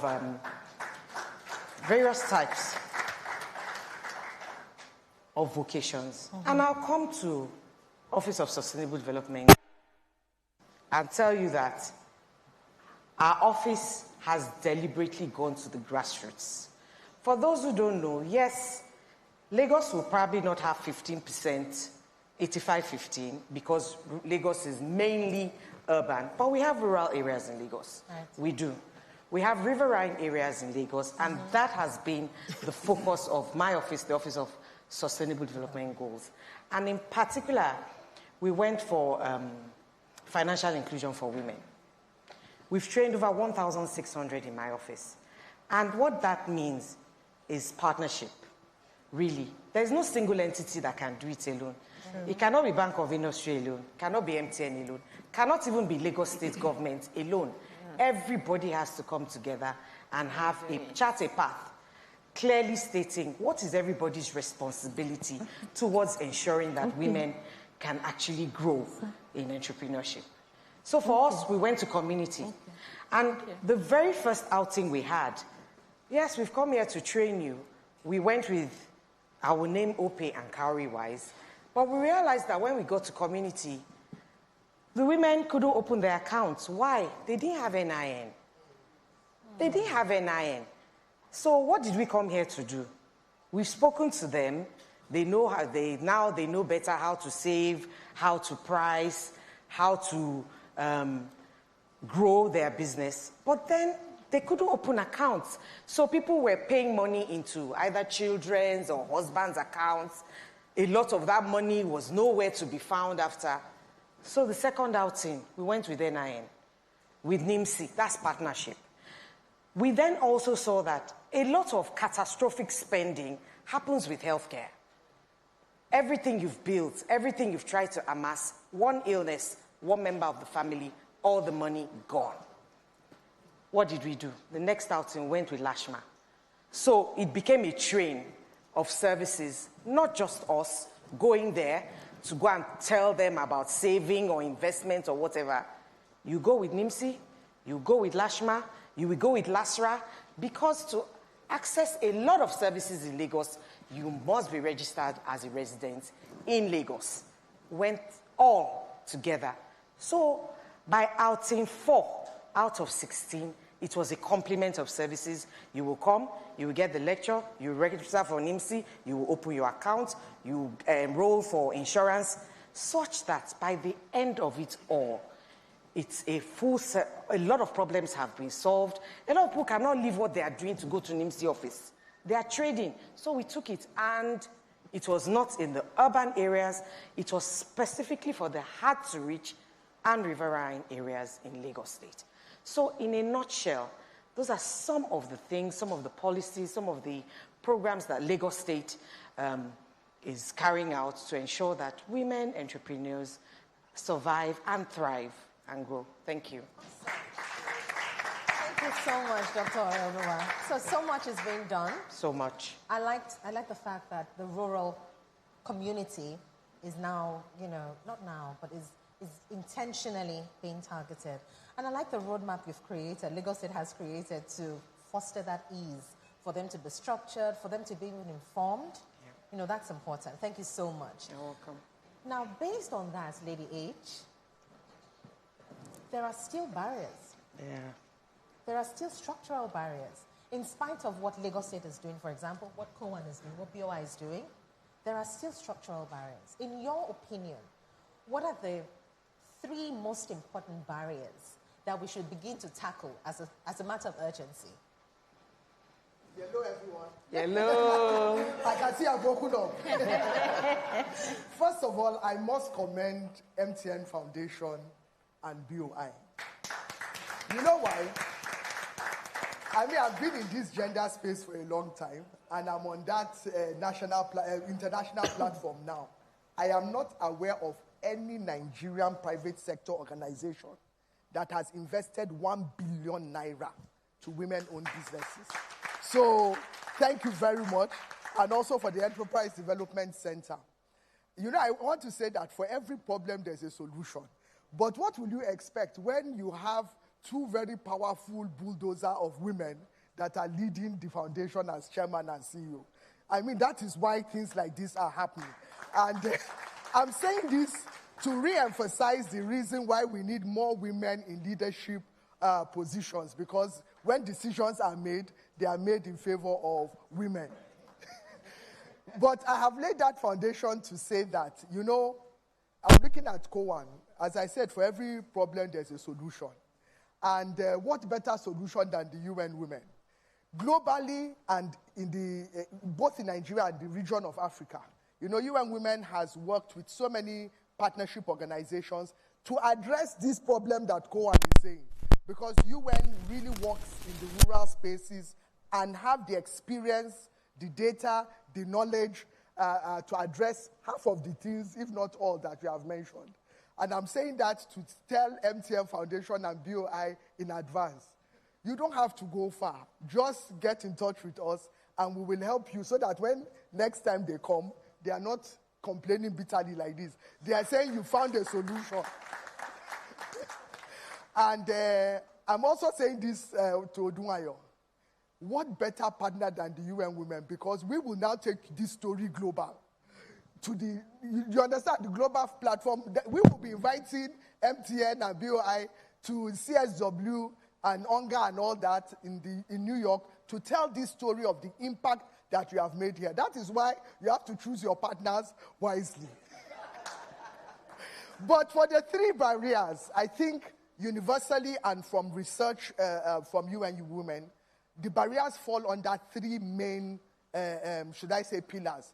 Number one, power, resources, and systems. That's really every barrier that you can think of that women face in business falls under one of these three buckets. When we look at power, it is simply about that autonomy, that agency, the ability of a woman to be able to take decisions. Just last week, I was at a conference and they were telling us that in this same Nigeria, there is a community that the women are not allowed to own mobile phones. So you can imagine Y'ellopreneur wants to make an impact there. Already they are excluded by virtue of some of the kinds of norms that they are facing. So they don't even have the power to even be able to take a decision to say, I want to have a business and I want to do this and I want to do that. The second one is resources. We have established it, whether it's access to finance, whether it's access to lands, for those, especially those of them that are in agriculture and all manner of businesses, access to properties and the rest. Women just don't have access to resources. We do have, of course, the few, but when you look at the 85%, as she's saying, we don't even have that type of access. Even most of us in this room, if I ask us how many women here have properties, lands, and so on and so forth, majority of us, even in this hall, don't have that access. And then the last one, as I said, are systems. The policies, the norms, culture, tradition, everything in institutions that keeps us excluded. Those are the three main barriers globally. Thank you. She summarized that well. Power, resources, and systems. Yeah. That is beyond one person. That is beyond one company. That is beyond one entity, right? And just like what you said, no one entity can do it all. And so beyond government, beyond financial institutions, beyond development organizations, what role do you think organizations, even small organizations, for example, can play in building an ecosystem where women businesses can truly thrive, just simply? Thank you. Thank you again. So looking at it, I think MTN Foundation is operating on this scale because of the size and because of the resources it has. So and not just because they have the fund, because they are well-intentioned to doing it. Like she said, there are many corporates in Nigeria, and I want to believe much more capitalized than MTN, much more bottom line than MTN, that are not doing this part. So for any organization, the first ingredient is having that intention. Oh, I want to address this defect or deficiency in the society. I want to address these ills in the society. That's the very first ingredient. So the next thing, if you want to, these are my views and what I think should happen. If you then want to take it forward, you begin to look at what is the most impactful for this gender business now. She has said it, 85%, and so many statistics, even despite the fact that those 85% do not have access, as it were. Yes. Contribution of women businesses, women entrepreneurship to GDP in Nigeria is about 37%, even with the fact that 85% that she mentioned doesn't have. So what do I think should happen? Capacity. It doesn't mean you have to be as big as MTN. It doesn't mean you have to have those deep pocket capacity. And let me use our BOI experience. Periodically, even though you're executive director, you're expected to go across the country where our business is kind of almost altruistic in nature.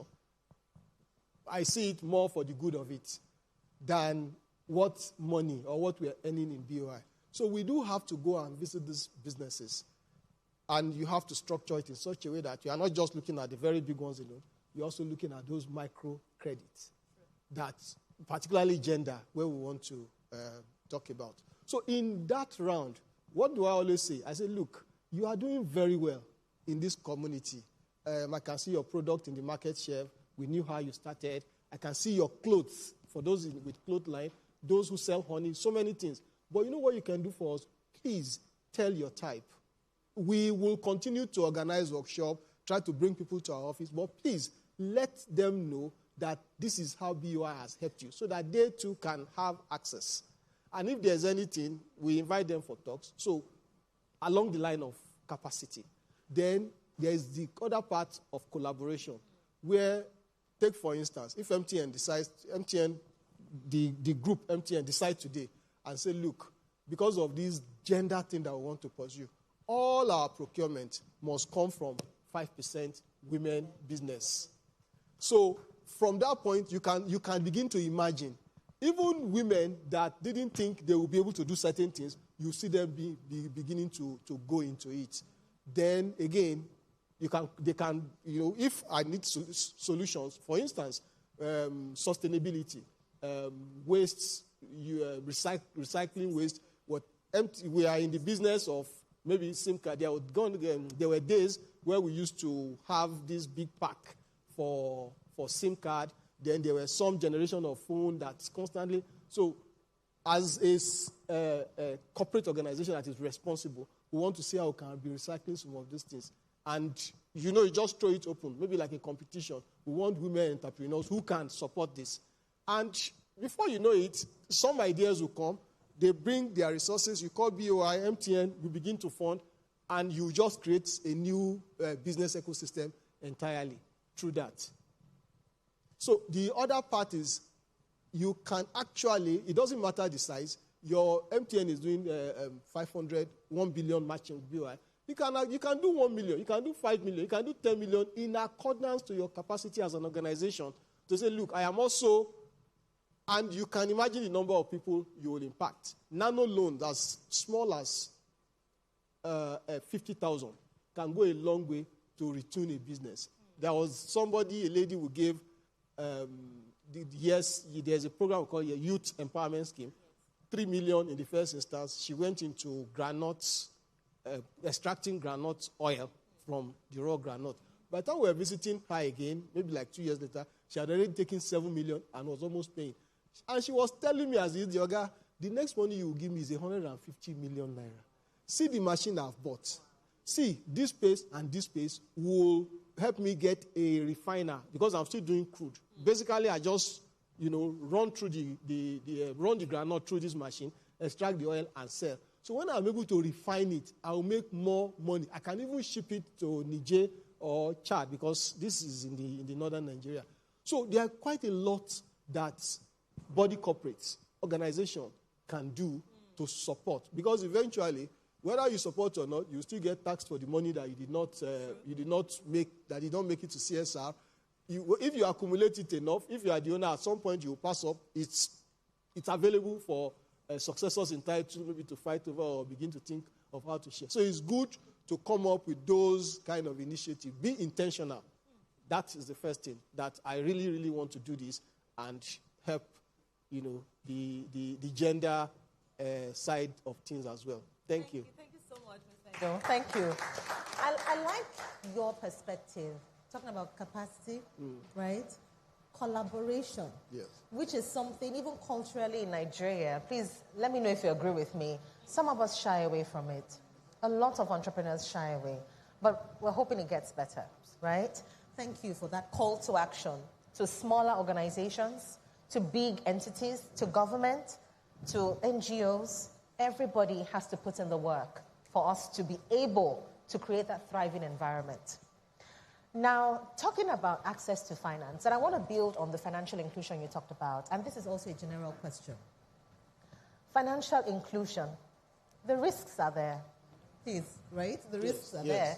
Some of these businesses are not ready. Some of the women are not formalized, like you said. But how can we move from short-term funding support to long-term?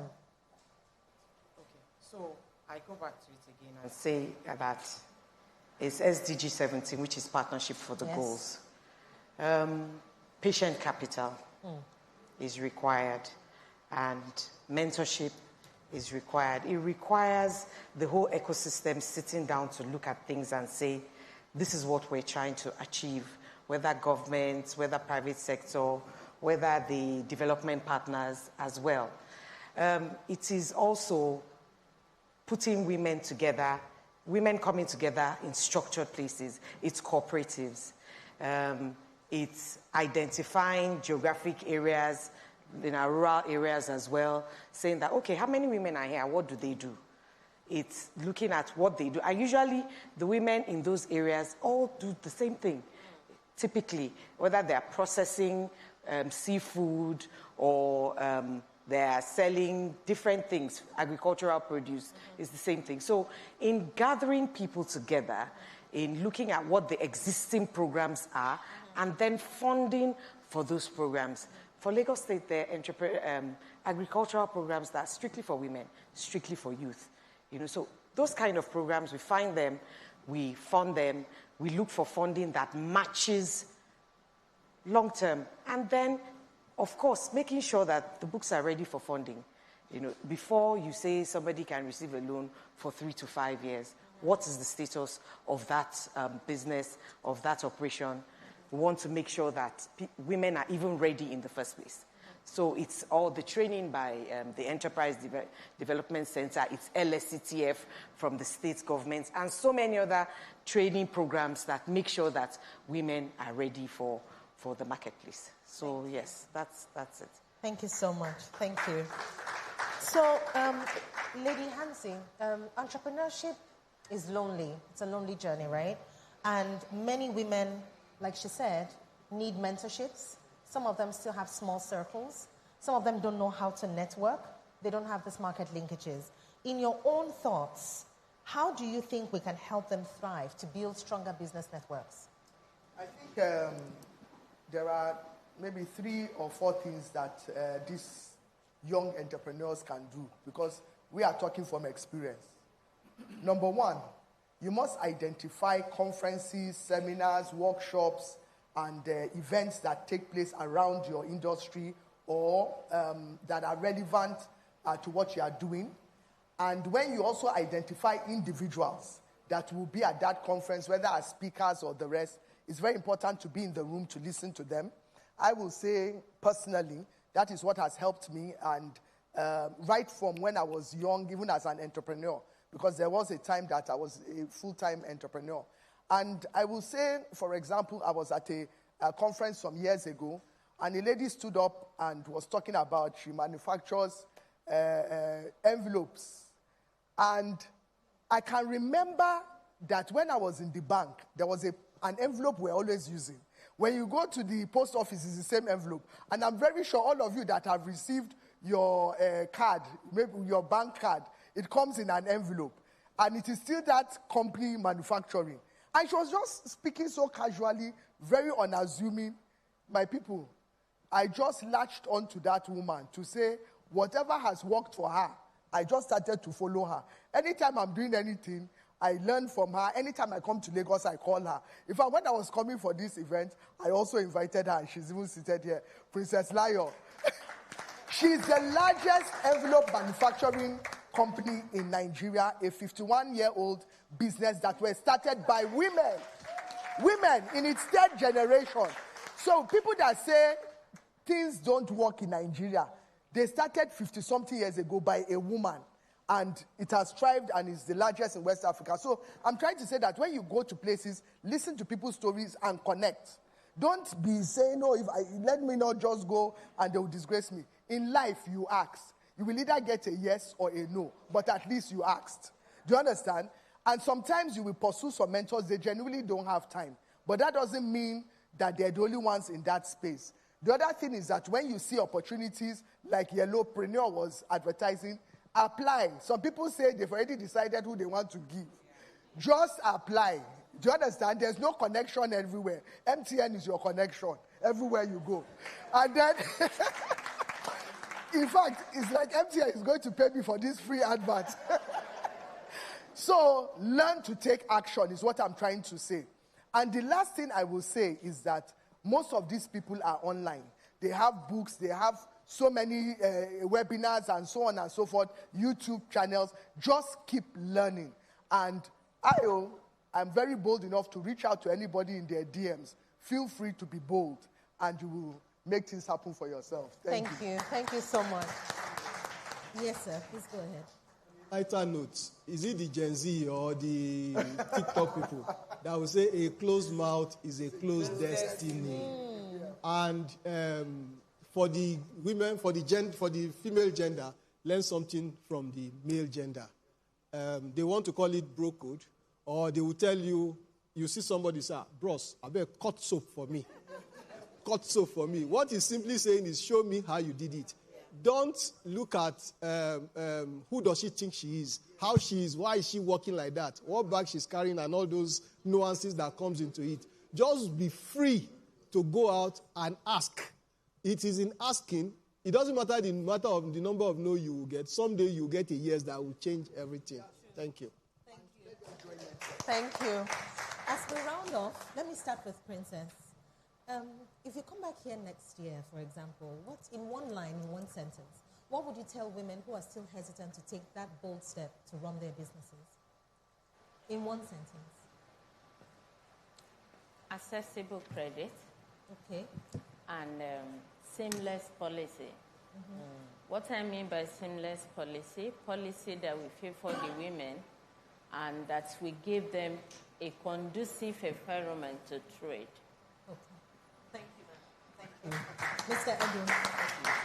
So, I am a believer, a staunch believer in this country, Nigeria. And I do not believe in connection. Like they will say somebody, you must know somebody to get something up. Because all through my life, even up to this point, I will just attribute it to God. So because of that, na lie then they talk. Let us remove it from our mentality. Whether it's a government program, whether it's a Y'ellopreneur 3.0, whether it's your state agricultural development program, whether it's a Lagos State ETF, show up there. I remember as a young graduate I studied agriculture as my first degree, by the way. After NYC, I came back home, and what I was doing, every agricultural development program office in this Lagos, in those days we could have NDE, Directorate of Employment.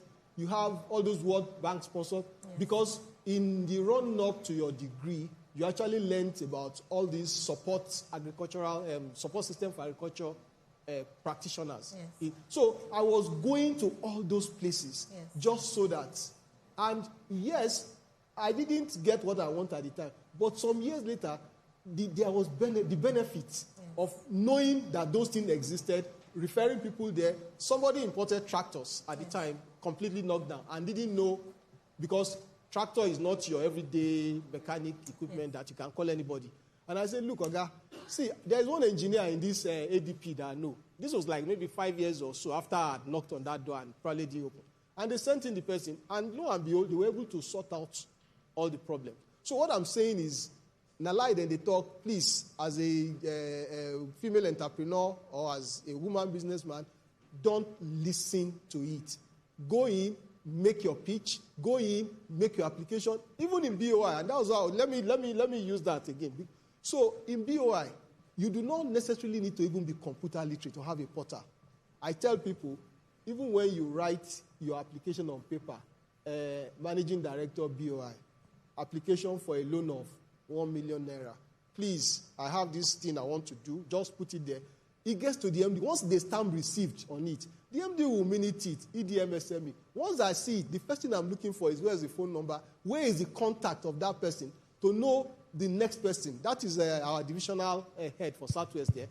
If it's in Southwest or in Lagos, Dr. Jack, please, can you follow up with this customer? I want a feedback. The reason is just to give that credence to say, look, you really don't need to know anybody. You can still do your thing just by doing it, and you will still get invited. It may look miraculous, but that is what it is. Thank you. You hear that? Thank you. Thank you so much, sir. So, Dr. Oluwa, what would you tell them? I would tell them that the government of Lagos State is fully in support of the women of Lagos State, whether you live in Ikoyi, Via, Ikeja, or Igboshu, or Tafia Wori, or Mayure, which are all still in Lagos. And as Bank of Industry has said, we're always placing adverts. But what I notice is that what catches attention is different these days. You have to be very intentional about what you are looking for. If truly you want to grow in business, you should focus on business pages and less of the dancing and skits. That's the truth. Social media holds a lot of promise, but it also holds a lot of distraction. You have to curate your timeline. You will miss a lot of announcements from government programs and then turn around and say they have already chosen who they want to choose. I sit here in confidence and tell you that all these programs have committees of very reputable people shortlisting and choosing people. The Lateef Jakonde Academy is there. There's so many programs that the state is running that are transparent. But if you are not in the room, sorry, nothing for you. Finally, for the women that by God's grace we're going to meet here in 2027, the first thing I'll say is lean in. Lean in. Anywhere you are, be at the table. And then do it afraid. Entrepreneurship requires courage. It requires focus. It requires a lot of things that are out of your comfort zone. Do it as uncomfortable as you are. Thank you very much. Thank you, Dr. Oluwa. Thank you. Thank you so much. With Lady Hansi.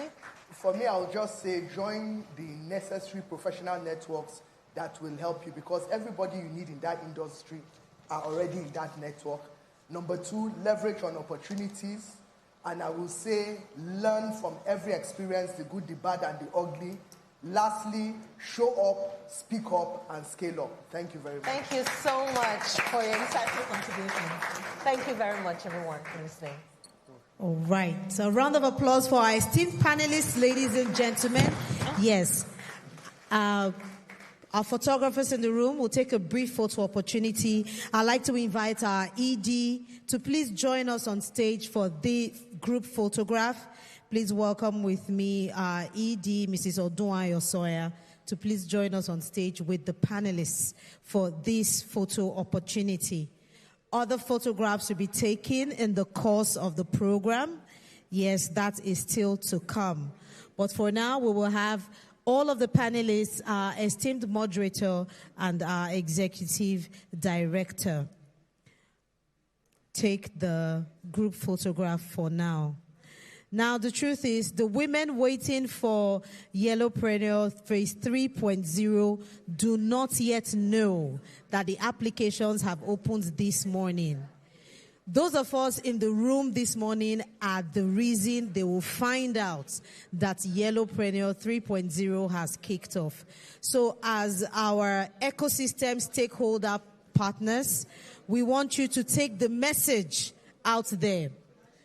Kawan, please help us to take the message to your women.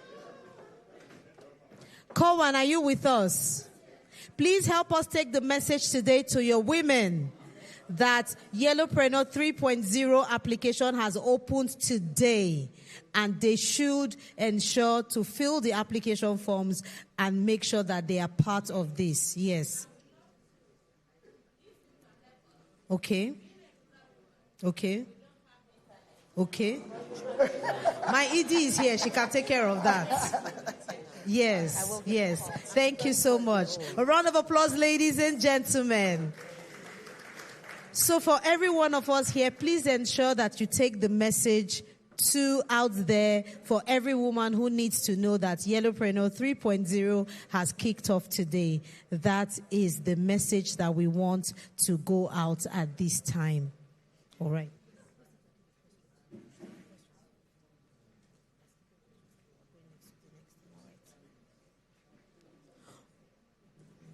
All right. Thank you very much, ladies and gentlemen.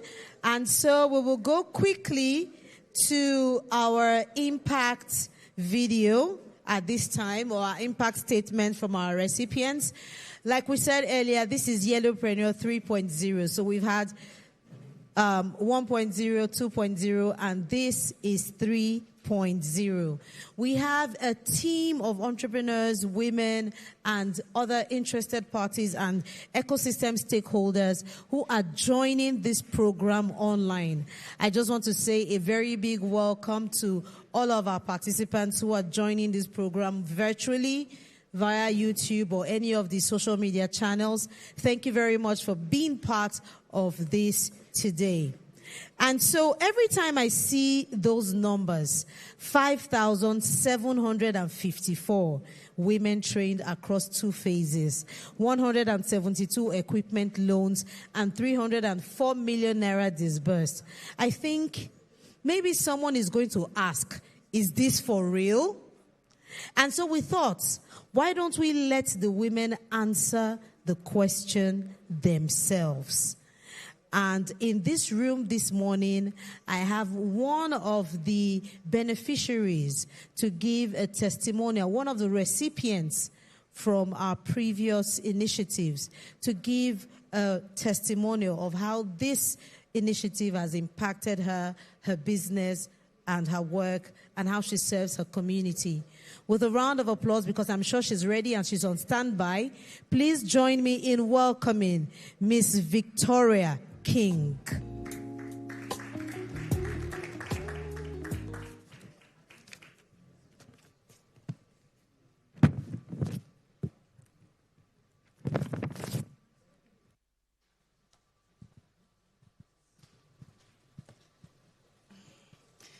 Good afternoon, everyone in the room.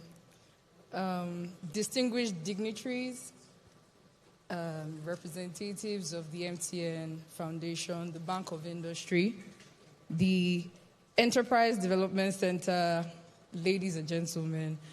My name is Victoria King, and I'm the founder of the Victoria King, a fashion brand I started with a simple dream: to build something beautiful that comes out of, Lagos, Nigeria, that can stand on the global stage, and to create opportunities for other women along the way. But if I'm being honest, this journey didn't start perfect. It didn't start in a perfect studio. It started in a small garage space in our family house. And that was where we did most of the work. That was where we created. That was where we learned. I learned as an entrepreneur, and that was where we made mistakes and we kept going. But like many small businesses, it gets to a point where passion is no longer enough, and you need the required structure. You need funding. You need someone that, would stay there stand strong enough to believe in you and your dreams.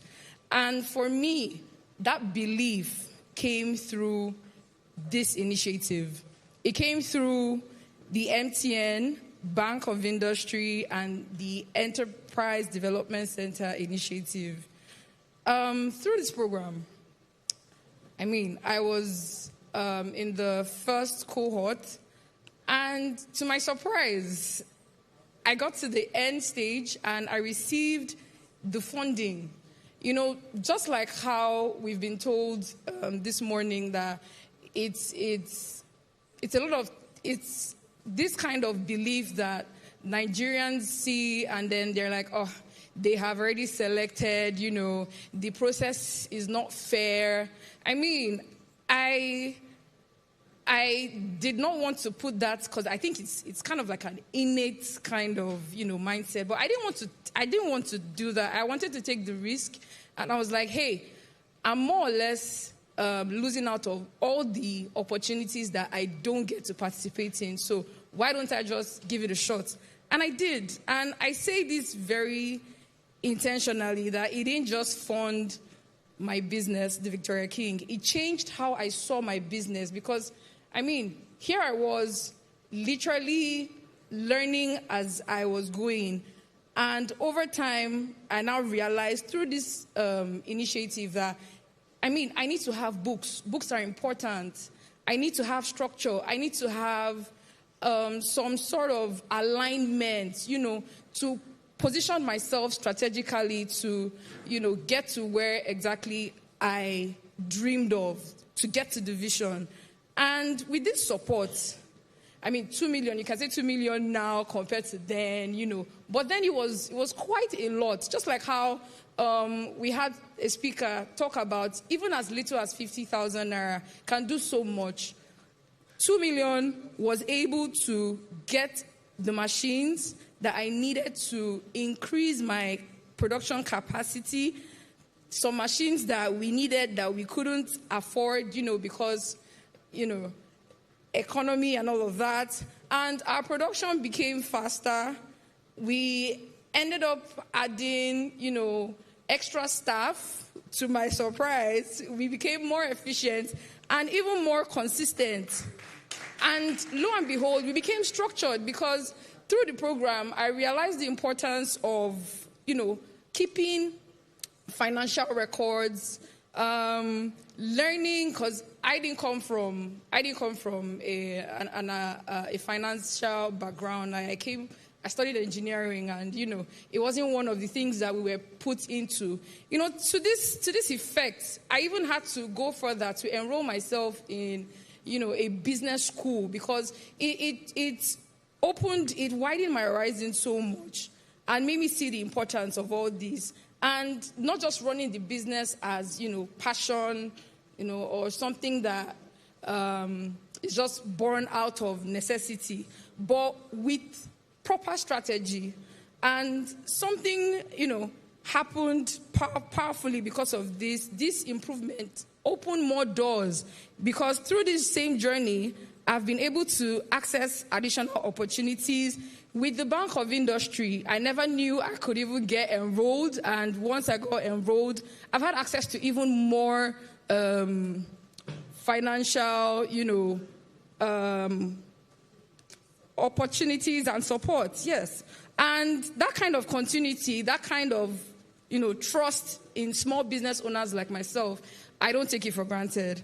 And today, I'm really proud to say that the Victoria King, that's the brand that started as, just a little here and there, is no longer operating from a home setup. As I'm standing here today, we're preparing, if I'm not planning because it's already in place, to open our very first walk-in studio. And that for me means everything. Because it's not just about a new space. It's about the growth that you can see. It's about the growth that I can see. And it's about proof that something that started so small can become so structured, sustainable, and something bigger that you can imagine.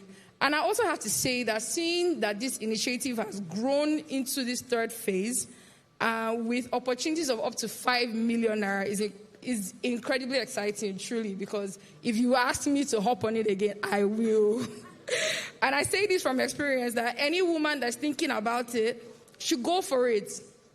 You don't even have anything to lose, because you're literally getting, it's a whole lot. It's access to knowledge. Thank you very much, Victoria. Growth. Thank you so much. Yes, I know the feeling. You're overwhelmed with joy and gratitude. A round of applause for that. So thank you, ladies and gentlemen. Thank you so much, Victoria. You know, the stories are just beautiful to listen to. Oh, wow. Victoria King Fashion. This is awesome. Beautiful. Thank you so much, Victoria. And so we have on standby, joining us virtually today, another of our recipients this morning. We have Miss Nkechinyere Ekwego Riri. She'll be joining us virtually. So for the next 2 minutes, we will just take the testimonial from Miss Nkechinyere Ekwego Riri, and we'll move on. Thank you. Hello, everyone. Good afternoon. I want to say a very big thank you to MTN Foundation for this opportunity.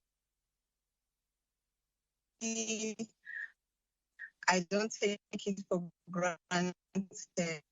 So I want to ask the first cohort as the 2022 cohorts. That's 1.0. Highlights 4 key that the program brought to me. One, I want to say the application process. The application process was so seamless. You know, like most of the speakers said here today, I didn't know anyone. I knew someone in MTN. He works in MTN. So I thought it was normal who you knew. I met him and I told him that, oh, I've applied for this and all that. And, you know, what he told me shocked me. He told me that MTN is built on integrity. He told me that MTN would not do anything out of integrity. And he said I should just go ahead. Just go and try my luck, just go and, you know, put out my best and everything. And that was what I did. And I got it. I got into the selection process, and then we started the training. I want to give a very big thumbs up to EDC. They did a very fantastic job. It was like the training was even more than the 2 million. The training that we received, it's helped us to structure our businesses. You know, for the first time I did a business plan. I didn't have a business plan. I was just running my business.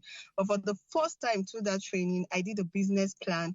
And I want to say that business plan I did has helped me outside this funding, has helped me to get other funding, not just equipment loans, but grants.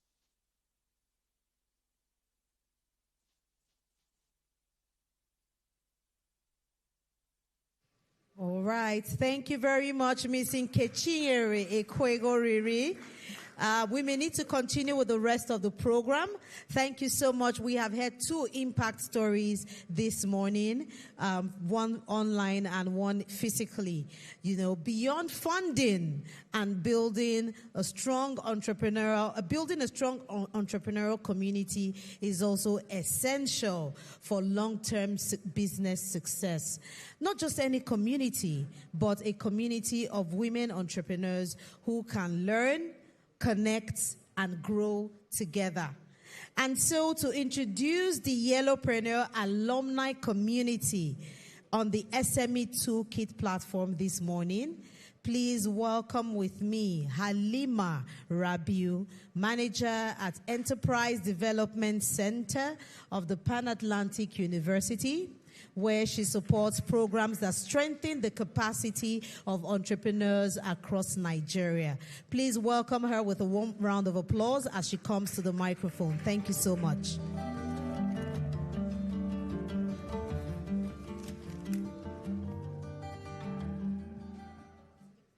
Good afternoon, ladies and gentlemen. So in the next few minutes, I'll just be introducing the SME Toolkit, which is a platform to support the existing alumni of the Y'ellopreneur initiative. So the launch of this alumni community on the SME Toolkit represents a strategic shift from just not a one-off training, but a way to actually sustain the ecosystem, the growth of the entrepreneurs as well. The SME Toolkit currently has over 800,000 SMEs currently on the platform. So this initiative ensures that there's continuous engagement, support, and long-term business development for the alumni. So why does this matter? Entrepreneurship programs often deliver just a short-term outcome, but struggle with post-program support, and this is why this initiative is important. Many beneficiaries are left with just a structured support, but also limiting their ability to actually scale and sustain their businesses.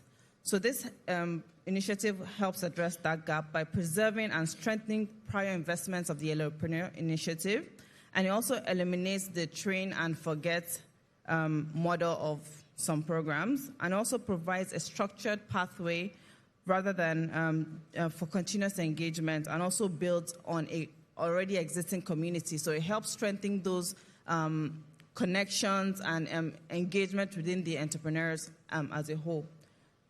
So this is what, so we'll just look through the platform, but this is what the 8 core components of the SME Toolkit. So we have the Learning Hub, which will provide continuous learning for the entrepreneurs alumni as well. And then we also have the part where they can always go in and upgrade their growth plans. So we know that business is a continuous journey. So where you started from is not where you'd end up within 3 to 5 years. So they need to continuously grow and actually update that growth plan. So they have a component for that. And then we also have a component for a mentorship and advisory. This is one-on-one business support that we provide with an expert, industry expert, whereby they can come up with some of their challenges and they're able to actually have solutions from there. The fourth one, which is a critical and an interesting one for us, is the marketplace. So like I mentioned, we have over 800,000 business owners as well as service providers within that platform. So having that cross-collaboration and also access to market is one critical thing that we feel is also important for women businesses as well as other businesses alike. And the fifth one is the resource and templates. So we know how easy it is for us business owners to say, oh, I need to do a business plan. I don't have time for that. I need to do a financial forecast to see where my business growth is going to. But because they don't know where to start from, they sometimes leave it behind. So the SME Toolkit provides resources and toolkits and templates for them to actually easily plug in their numbers and what they're thinking about. And it actually gives them like a score sheet of what they want to do. And we also have insights. So insights and access to market and resources, like you mentioned, access to information around how they can also access finance and opportunities for their businesses as well. So this is what the Learning Hub looks like. We'll have the different courses that they can always go to refer to. So courses around basic accounting, refreshing their knowledge around financial management and what have you. Next slide. And the growth plan also gives them an opportunity to also key in milestones. If they want to do a project, for example, they're able to put in and then also set targets as well as weekly tasks that they want to do, and then they're able to refer back to it and also take some of those milestones and priority areas. The next one is the mentorship and advisory. So this is where they can actually browse through and actually look through experts within various sector areas, and then they're able to actually book sessions with them, one-on-one sessions, and they're able to get feedback as well. And then interestingly, one of the things, we know that it's not all the times that maybe you might want to just have a mentor or an advisory session. We also have an AI-powered business advisory tool whereby you can just, so the already information on your business, on the alumni business owners will be already on the platform. So for example, this a lady can be doing, producing water, right? So that's something that was there. So you're able to just write it within your language, however you want to put it. I want I want to increase my network, I want to increase my sales by next week or whenever, they're able to put it, and then they're able to get a structured timeline and also a process flow on how they're able to achieve that. And then the funding marketplace also gives them opportunities to have access to funding opportunities that are available within their sectors or outside their sectors, so they can actually streamline it to whatever sector that they're in as well. And the marketplace would also give them an overview, a one-page overview of what they have available, how many sales they have, who has viewed their products. So like I mentioned, this is a platform with over thousands of business owners as well as customers that can actually potentially buy from them. So they're able to see within a one-pager on how many products they have, what revenue they've made within the short period of time or within the lifespan of them using that particular app. And then this is the resource tools where they can download templates for their businesses as well.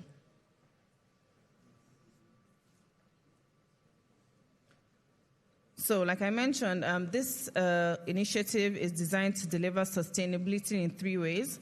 So in terms of the program sustainability, so it moves from just supporting them and leaving them, but also continuously having them interact and scale their businesses within a single platform. It also provides the entrepreneurs with ongoing tools, knowledge, and networks, as well as communities to actually bounce ideas from, get advice, as well as feedback, in order for them to be adaptable, grow, and also remain resilient. And also continuously builds the ecosystem of sustainability and reinforces the impact of community, and also as a basis for them to also learn, connect, and collaborate with one another. So thank you very much, and as we launch this, and we hope to make a greater impact. I think she deserves a better round of applause, ladies and gentlemen. Thank you, Halima. Thank you so much. The Y'ellopreneur alumni community on the SME Toolkit platform is one pillar of the digital ecosystem being built around Y'ellopreneur. The next pillar comes directly from MTN's enterprise business. But before we go into that, quick announcement, please. Can we move forward and fill up the seats in front? Yes, please. Just kindly, there are some people joined us in the course of the program. Kindly move forward and fill up the seats in front. Second announcement, a bit of housekeeping as well. Can we keep the noise level to the barest minimum? Thank you so much. There's a lot of side talk and engagement going. Yes, we love all of that. And trust me, there's a lot of engagement that is going to be going on at the end of the program. We have the marketplace outside where we have our past recipients who will be showcasing their products. So our marketplace is outside, and then you can go out and engage with the women who have beautiful and wonderful products to showcase today. But we want to quickly run through the program so that we can go outside and get a feel of what it has been like to be beneficiaries of the Y'ellopreneur initiative. Thank you very much. And so, distinguished ladies and gentlemen, to introduce the MTN SME platform, a tool designed to put the full weight of MTN's enterprise resources directly in the hands of small and medium-sized business owners. Please welcome with me the General Manager of Enterprise Marketing at MTN Nigeria's Enterprise Business Unit, Njideka Jack. A round of applause for her as she comes forward. Yellow. Yellow. Good afternoon. Good afternoon, everyone. It's been so exciting listening to everything that has been spoken about.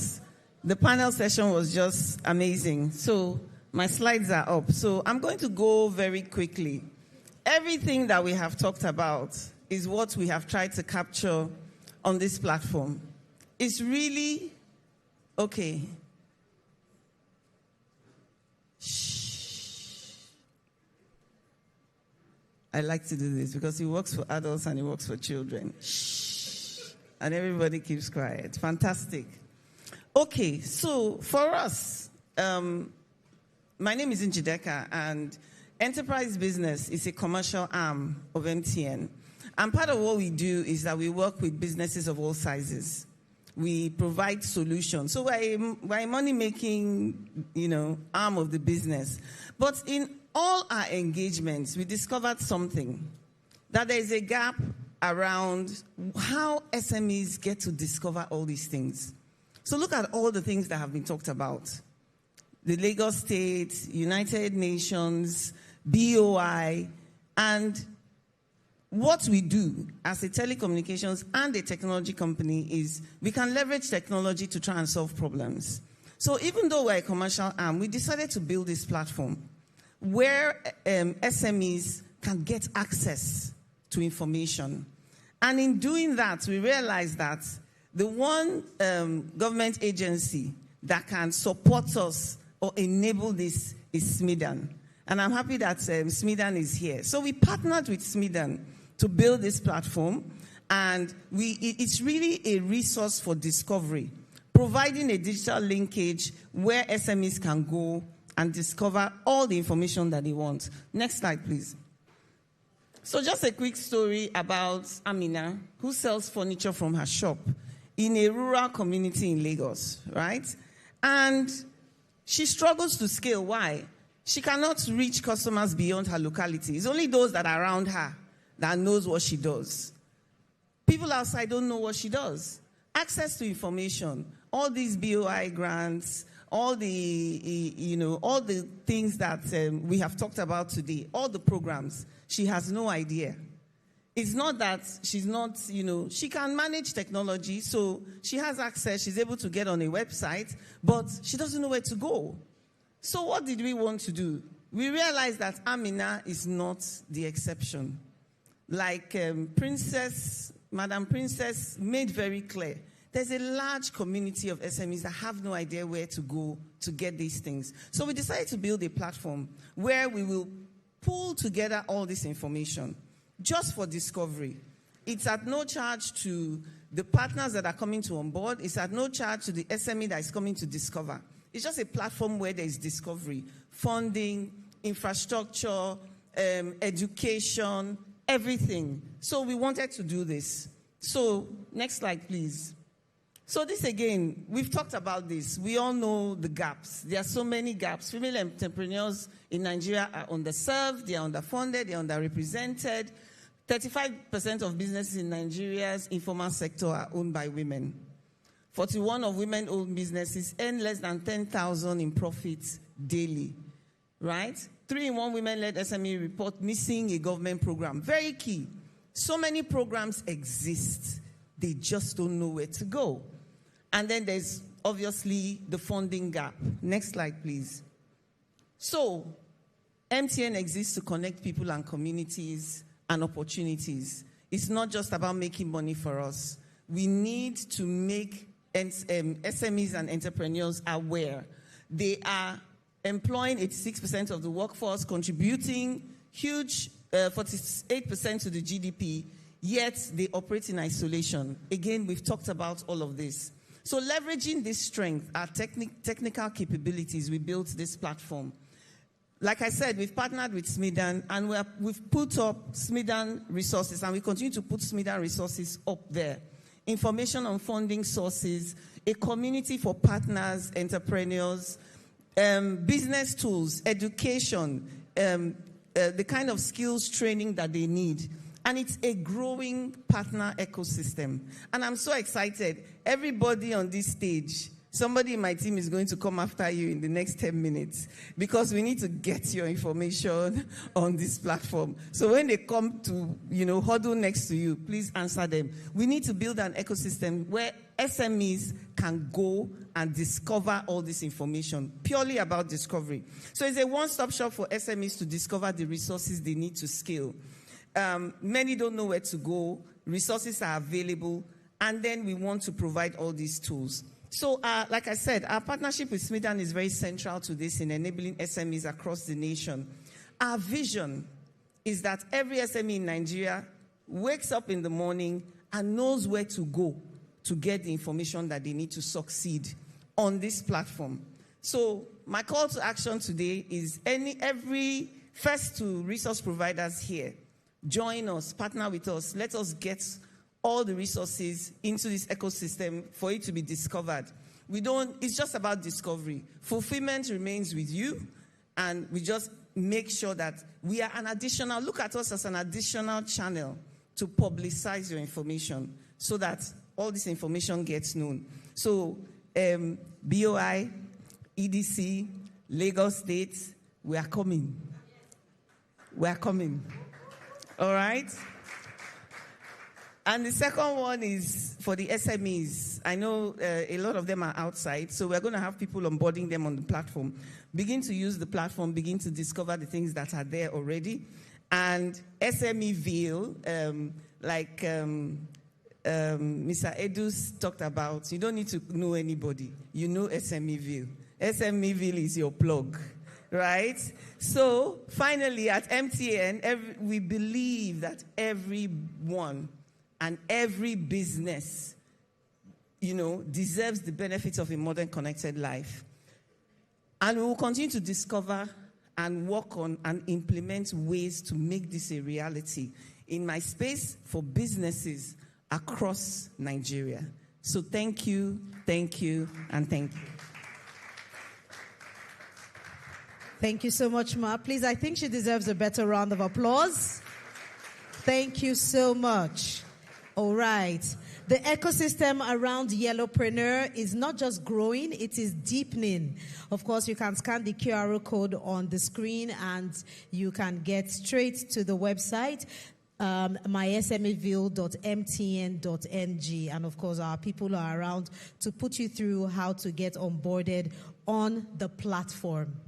Distinguished ladies and gentlemen, esteemed guests, now the moment we have all been waiting for. Phase 3 of the 1 billion naira Y'ellopreneur Initiative 3.0 Matching Fund opens its doors. It's about to go live. Ladies and gentlemen, I enjoin you to please focus your attention on the screen for the video.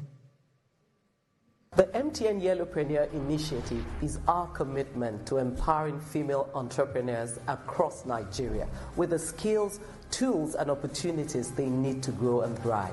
Through this initiative, we are contributing to the reduction of female unemployment by offering business development support and expanding access to finances so women can build, scale, and sustain their enterprises. Since 2022, we have equipped 5,754 women with essential business and financial management skills, and 122 of them have accessed loans totaling 304 million naira. This year, 1,000 female entrepreneurs will gain practical skills and guidance through sessions delivered by the Enterprise Development Center of the Pan-Atlantic University. Through our partnership with the Bank of Industry, we have upped the ante by setting up a 1 billion naira matching fund model to support more women-led businesses. Now, 200 female entrepreneurs will access single-digit interest loans of up to 5 million naira each. As a Y'ellopreneur, you will be joining a community of visionary women. As you set your goals for 2026, make the MTN Y'ellopreneur Initiative a big part of your growth plan. Applications are now open. This is an opportunity to scale your business. Visit www.mtn.ng/Y'ellopreneur for more details. See you on the Y'ellopreneur train. I thought I would get a more celebratory round of applause. Awesome, beautiful. Ladies and gentlemen, to female entrepreneurs across Nigeria in manufacturing, processing, agriculture, waste management, and every circular economy business that has been operating for 2 years and more, the doors are what? Officially open. Another round of applause, ladies and gentlemen. Phase 3 of the MTN Y'ellopreneur Initiative is live. And so tell your friends, tell your neighbors, tell your church members, tell your enemies. Yes, they should be part of this initiative. They should apply. We've all been told today that you don't need to know anybody. This is not a know anybody economy. This is something that is based on, Gen Z we say, show workings. Once you can show workings, you are good to go. And so, ladies and gentlemen, at this time, we would like to invite questions from the media. Now, there's something I say in public speaking. It's called KISS.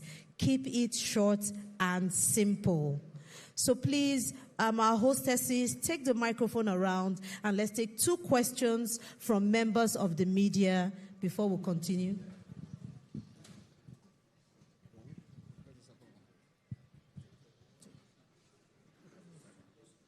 All right, we would move that a bit further down the program because we would like to take responses from MTN Nigeria Foundation and Bank of Industry as well, our 2 strategic partners for this initiative. So the answers will be coming from these 2 quarters. So we'll move the question and answers to a bit further down the program. But trust me, the questions will be taken. I'm sure our media people and our journalists are in the room. They're ready to go for the questions and answers. And like I say, please ask the question that you really want to ask. You know, our team, our executives are here to engage. They're not just here to fill up space. So when that time comes, ensure that you ask the questions that you really want to ask. All right. And so at this time, we will take our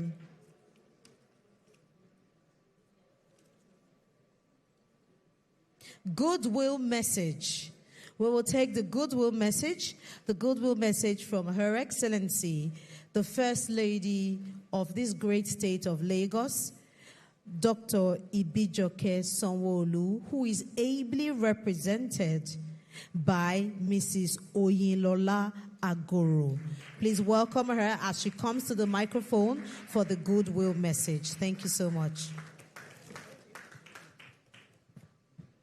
Good afternoon, distinguished guests, esteemed speakers, entrepreneurs, and guests.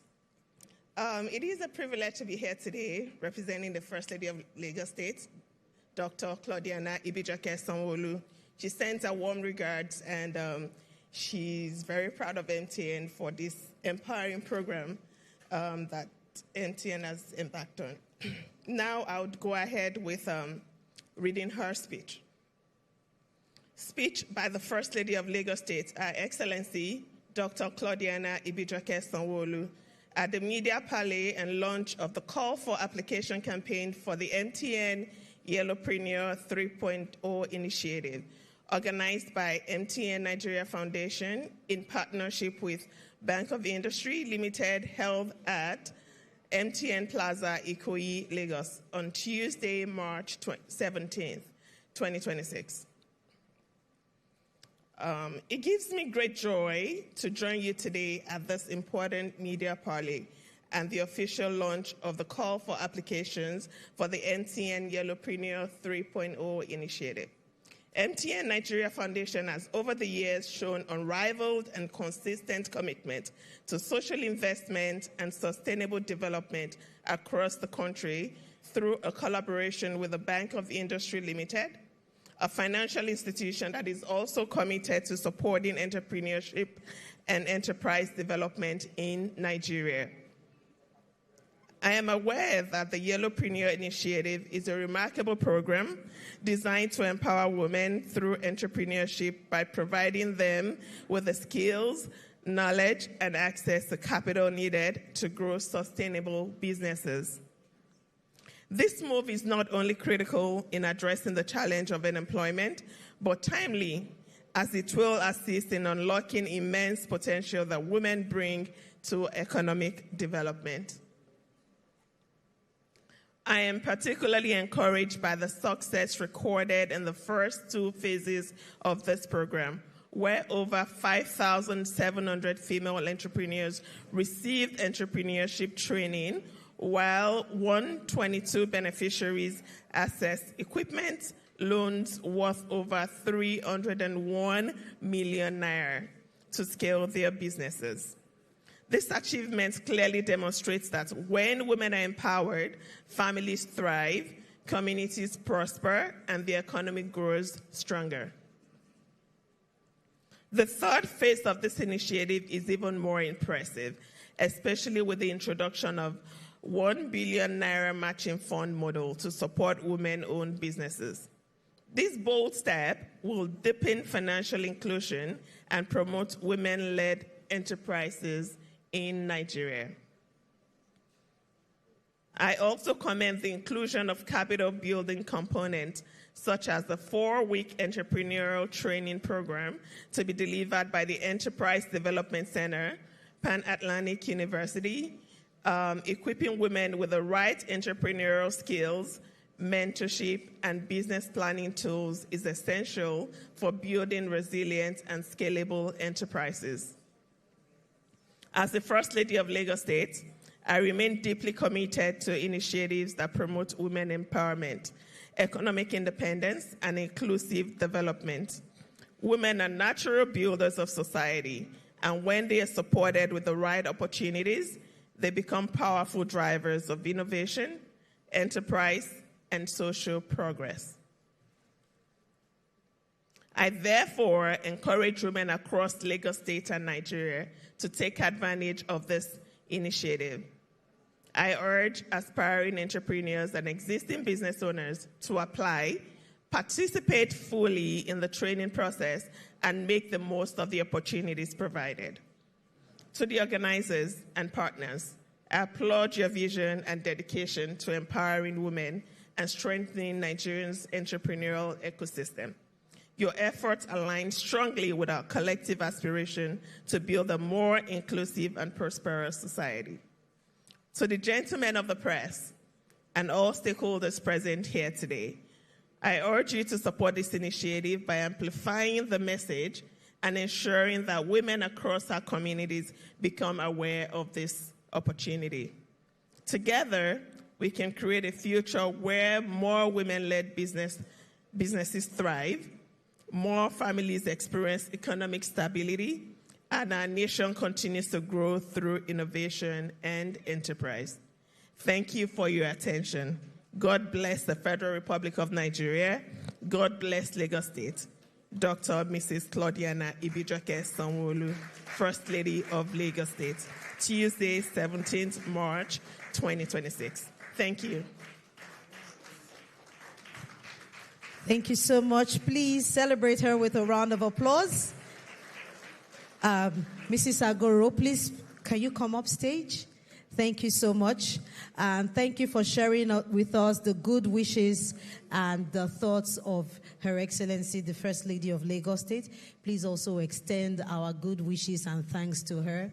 We understand that official assignments made it quite impossible for her to join us here today.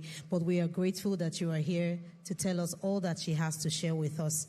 And so we will take a brief opportunity. Of course, the representative of Her Excellency is on stage.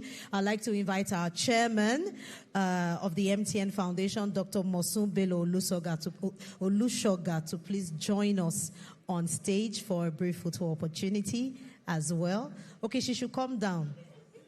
Okay, yes, respectfully.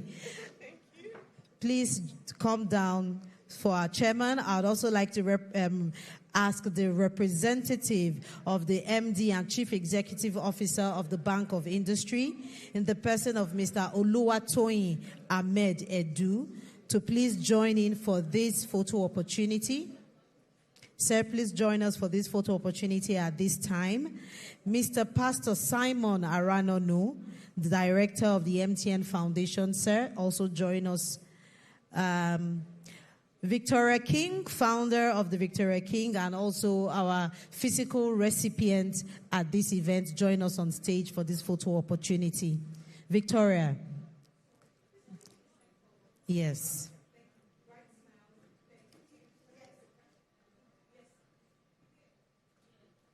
Give us a big yellow smile. Awesome.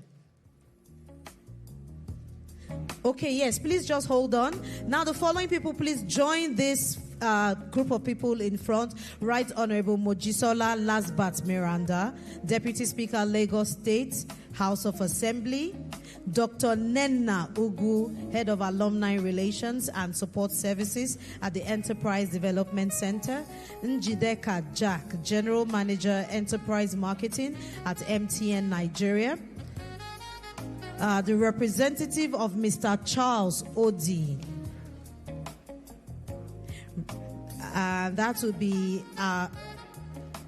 Abajo Tosin, State Manager of Smedan, Lagos State. Mr. Abajo Tosin, are you here? Oh, Mrs. Apologies, I beg your pardon. Mrs. Abajo Tosin, and of course, Theodora Amechi, Divisional Head, PR and Gender Champion. Please join the next set of photographs. Thank you.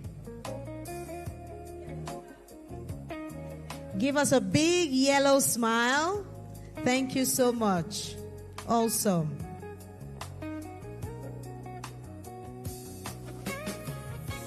Are we done? Okay, yes, please. We can make our way to our seats, except the representative of Her Excellency, the Governor. Please, Madam Agoro, you can remain in front. The rest of us can please go back to our seats.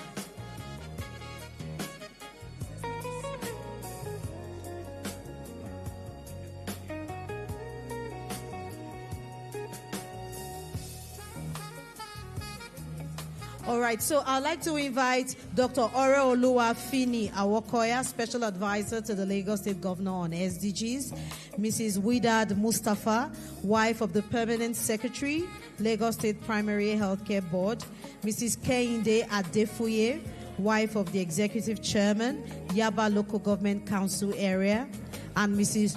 Oyindamola Ogunsonwo for the next photo opportunity.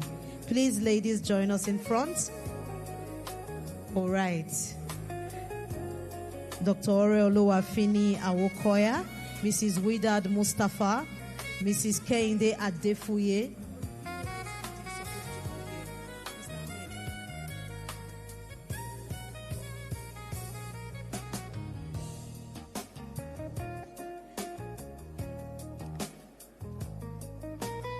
Mr. Oluwatoyin Ahmed Edu, join us. One moment. Please, one moment, ladies. Yes, for gender balance.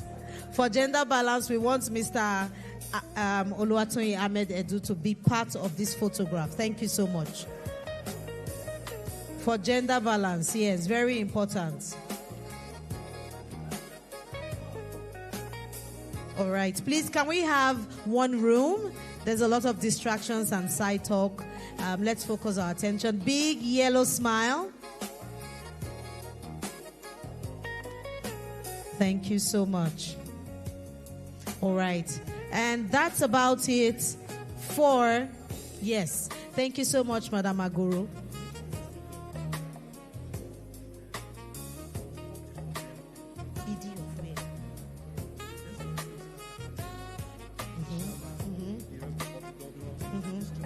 Okay. One more photo opportunity, Madam Chairman. Please pardon me. But I've been told that you need to come back in front. Madam Agoro, please. You have to come back in front as well. Can I have Mr. Ahmed Edu as well for another photo opportunity?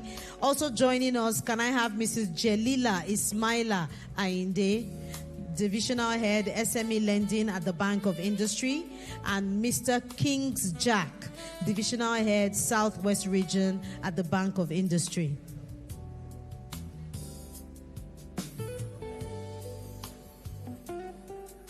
Dr. Oruma, please also join us in front for the photo opportunity. All right. So we have represented here MTN, Lagos State Government, and Bank of Industry. Ably represented. Thank you so much. MTN Nigeria Foundation, Bank of Industry, and Lagos State. A truly fruitful partnership as we launch the MTN Y'ellopreneur Initiative 3.0. Thank you very much, gentlemen and ladies. Thank you for being such wonderful participants in the photo opportunity. It has truly been a wonderful time today at the Media Parley for the launch of the phase 3 of the Y'ellopreneur Initiative. Please, can we bring down the music a bit as we wrap up today? Yes, thank you so much. And can we have one room as we wrap up today's proceedings? All right. Like I said earlier, at the end of today's program, we will have a tour of the marketplace and, of course, some engagement with our social media influencers. I'm sure that you are all on standby.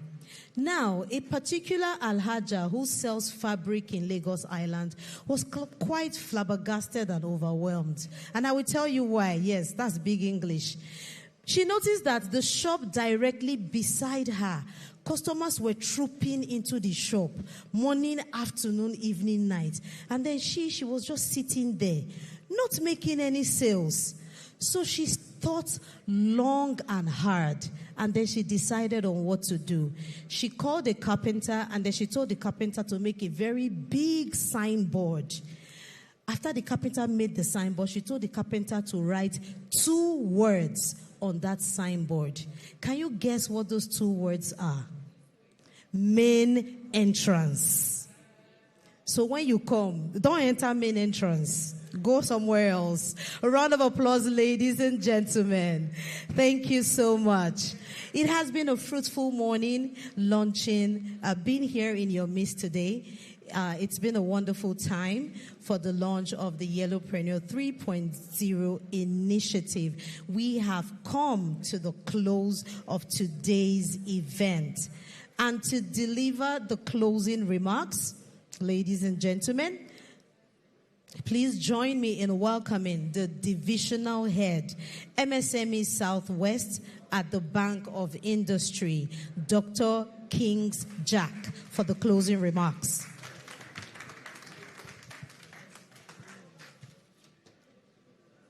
Good afternoon, ladies and gentlemen. Our Excellency here present, good afternoon. Chairman, good afternoon. My ED, good afternoon. And my MD instead, good afternoon. My pastor and my former ED, good afternoon. Ladies and gentlemen, good afternoon. There is not much to say. We've had a very wonderful day. All that needed to be known about the program is known already, I believe that. As I was sitting there with my colleagues, what came to my mind is, with this level of ovation, the eating of the pudding mostly is in the taste. Am I right? And what that means is that work is now set for us at the implementation stage. I want to use the opportunity to say a big thank you to the implementation team first. My team from BOI, Lara, thank you very much, and Nico. Please do clap for them. That we are here today is the fact that they made it a reality. The team from MTN Foundation, Joseph and team, thank you very much. But as they always say, the reward for good work is what? More work. And what that means is that a work is set before us to do much better. The commitment we make to the management, both management, is that this program will definitely supersede in every ramification the influence of point 1, point 2, by God's grace. Thank you very much. But before I leave, I want to say something about the microloans and the rural area loans. It just came to my mind now. Kowan, it just came to my mind. Since I have the mic, I want to say something about it. BOI is more or less a rural bank. I will explain to you. By exposure, our partnerships with state government and what have you, as of today, we are our total exposure to rural, not state government, not urban entrepreneurs, so rural entrepreneurs, is in excess of 20 billion in Naira. As a bank, also in 2025 rather, we came up with a program called the RAPID, Rural Area Program on Investment for Development. It's a 10 billion program strictly for rural area women. I also agree with what you said. An initial application attempt was about 130-something thousand rural women, but successful application was about 8,000 or thereabout. Today, we've disbursed over 6.5 billion out of that 10 billion, and we're still counting. We've got approval for about 7,000 people. What I'm going to say is that we are going to work with you to engage the rural environment, since you have that visibility. But we are looking for that opportunity. Thank you very much. Thank you.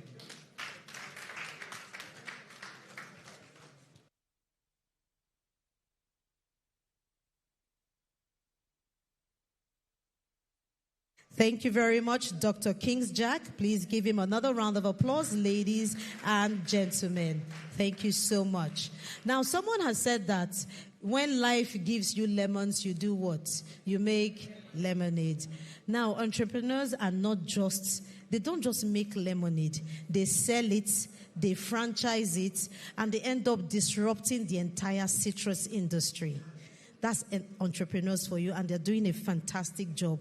And today we're here to celebrate those entrepreneurs. And so at this time, distinguished ladies and gentlemen, we're going to go out and see entrepreneurs who are actually disrupting their industries. For our media partners and journalists, we're going to be having a special session for you with our panelists. So, Madam Moderator and the panelists, please wait behind for the special session with the media, while the rest of us take a tour of the marketplace. Thank you very much. It has been a fantastic morning/afternoon with you. My name remains Dawan Ejoma, Africa's finest master of ceremonies, and I have been your host for this Media Parley launching. Thank you so much. I appreciate that. Thank you so much, ma. Thank you. Have yourselves a wonderful rest of the day. Thank you. So, journalists, media people, and panelists, let's have our session. Media, journalists, and panelists, let's have our brief session while the rest of us take a tour of the marketplace.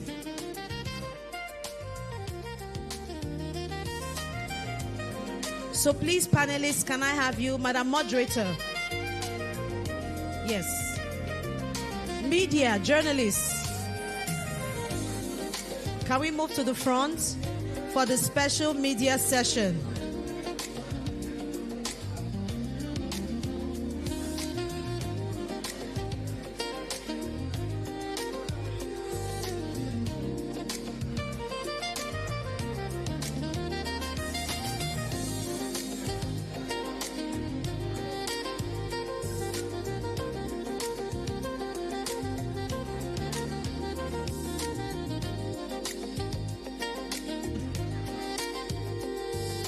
Can we have the members of the media come forward?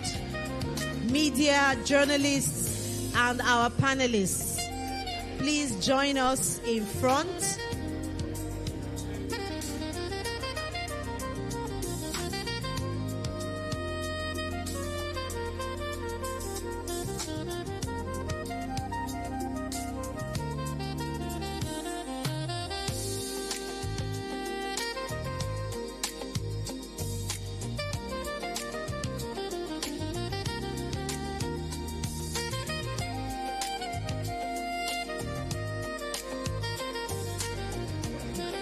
Please, media, can we have you in front?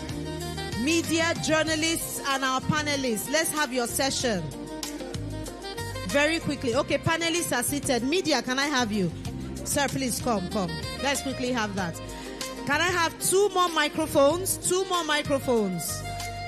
Two more microphones. Two more microphones. Panelists this way, media this way. And let's have this session as quickly as possible. Let's ask the important questions. Okay, panelists are seated. Media, please, multimedia, can we bring the volume down? And let's quickly start this session. The rest of us, make your way to the marketplace. Thank you. Gentlemen, sir, please, can we have this discussion outside? Thank you so much. All right. Media. All right. So who is ready to go first? Okay. Okay, mics. Here. Check. All right.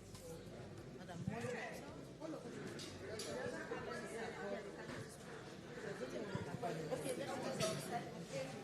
So this is for you. All right. So, sir, you have the mic. You have the floor now. Like I said earlier, KISS. Keep it short and simple. Yes.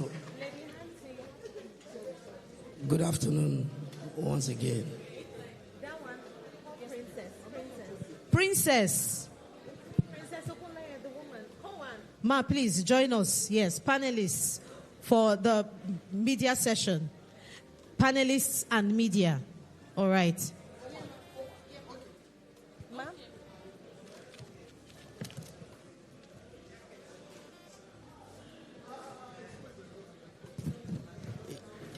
Yes, good afternoon. Motolade Oseni is my name, and I write for the Daily Times newspaper. I would like to know how the achievement of the previous edition of the Y'ellopreneur program has shaped this current edition of the program. And the second one is... That's an MTN question. Do we have any MTN? That one? An MTN representative has to be here. No, the second one would be, how does the program measure long-term impacts on beneficiary businesses and communities? Please, can we bring it down? Thank you so much. Thank you, please. We have a media session going on in front. So you can please step out and have your discussions, or you keep it down. Thank you.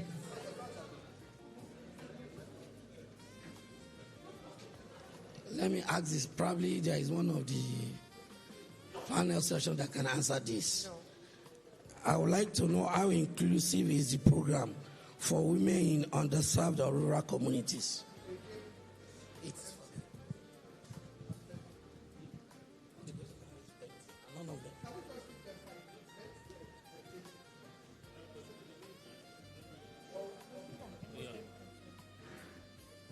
Yeah, my name is Saka Kalik. In the meantime, before the MTN Foundation officials come on board, so I just want to ask this question on basically on the scheme, which I believe our distinguished women on the seat will be able to put answer to.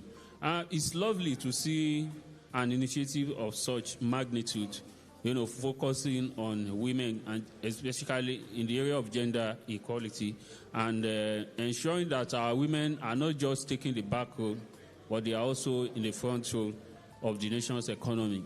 Very lovely initiative.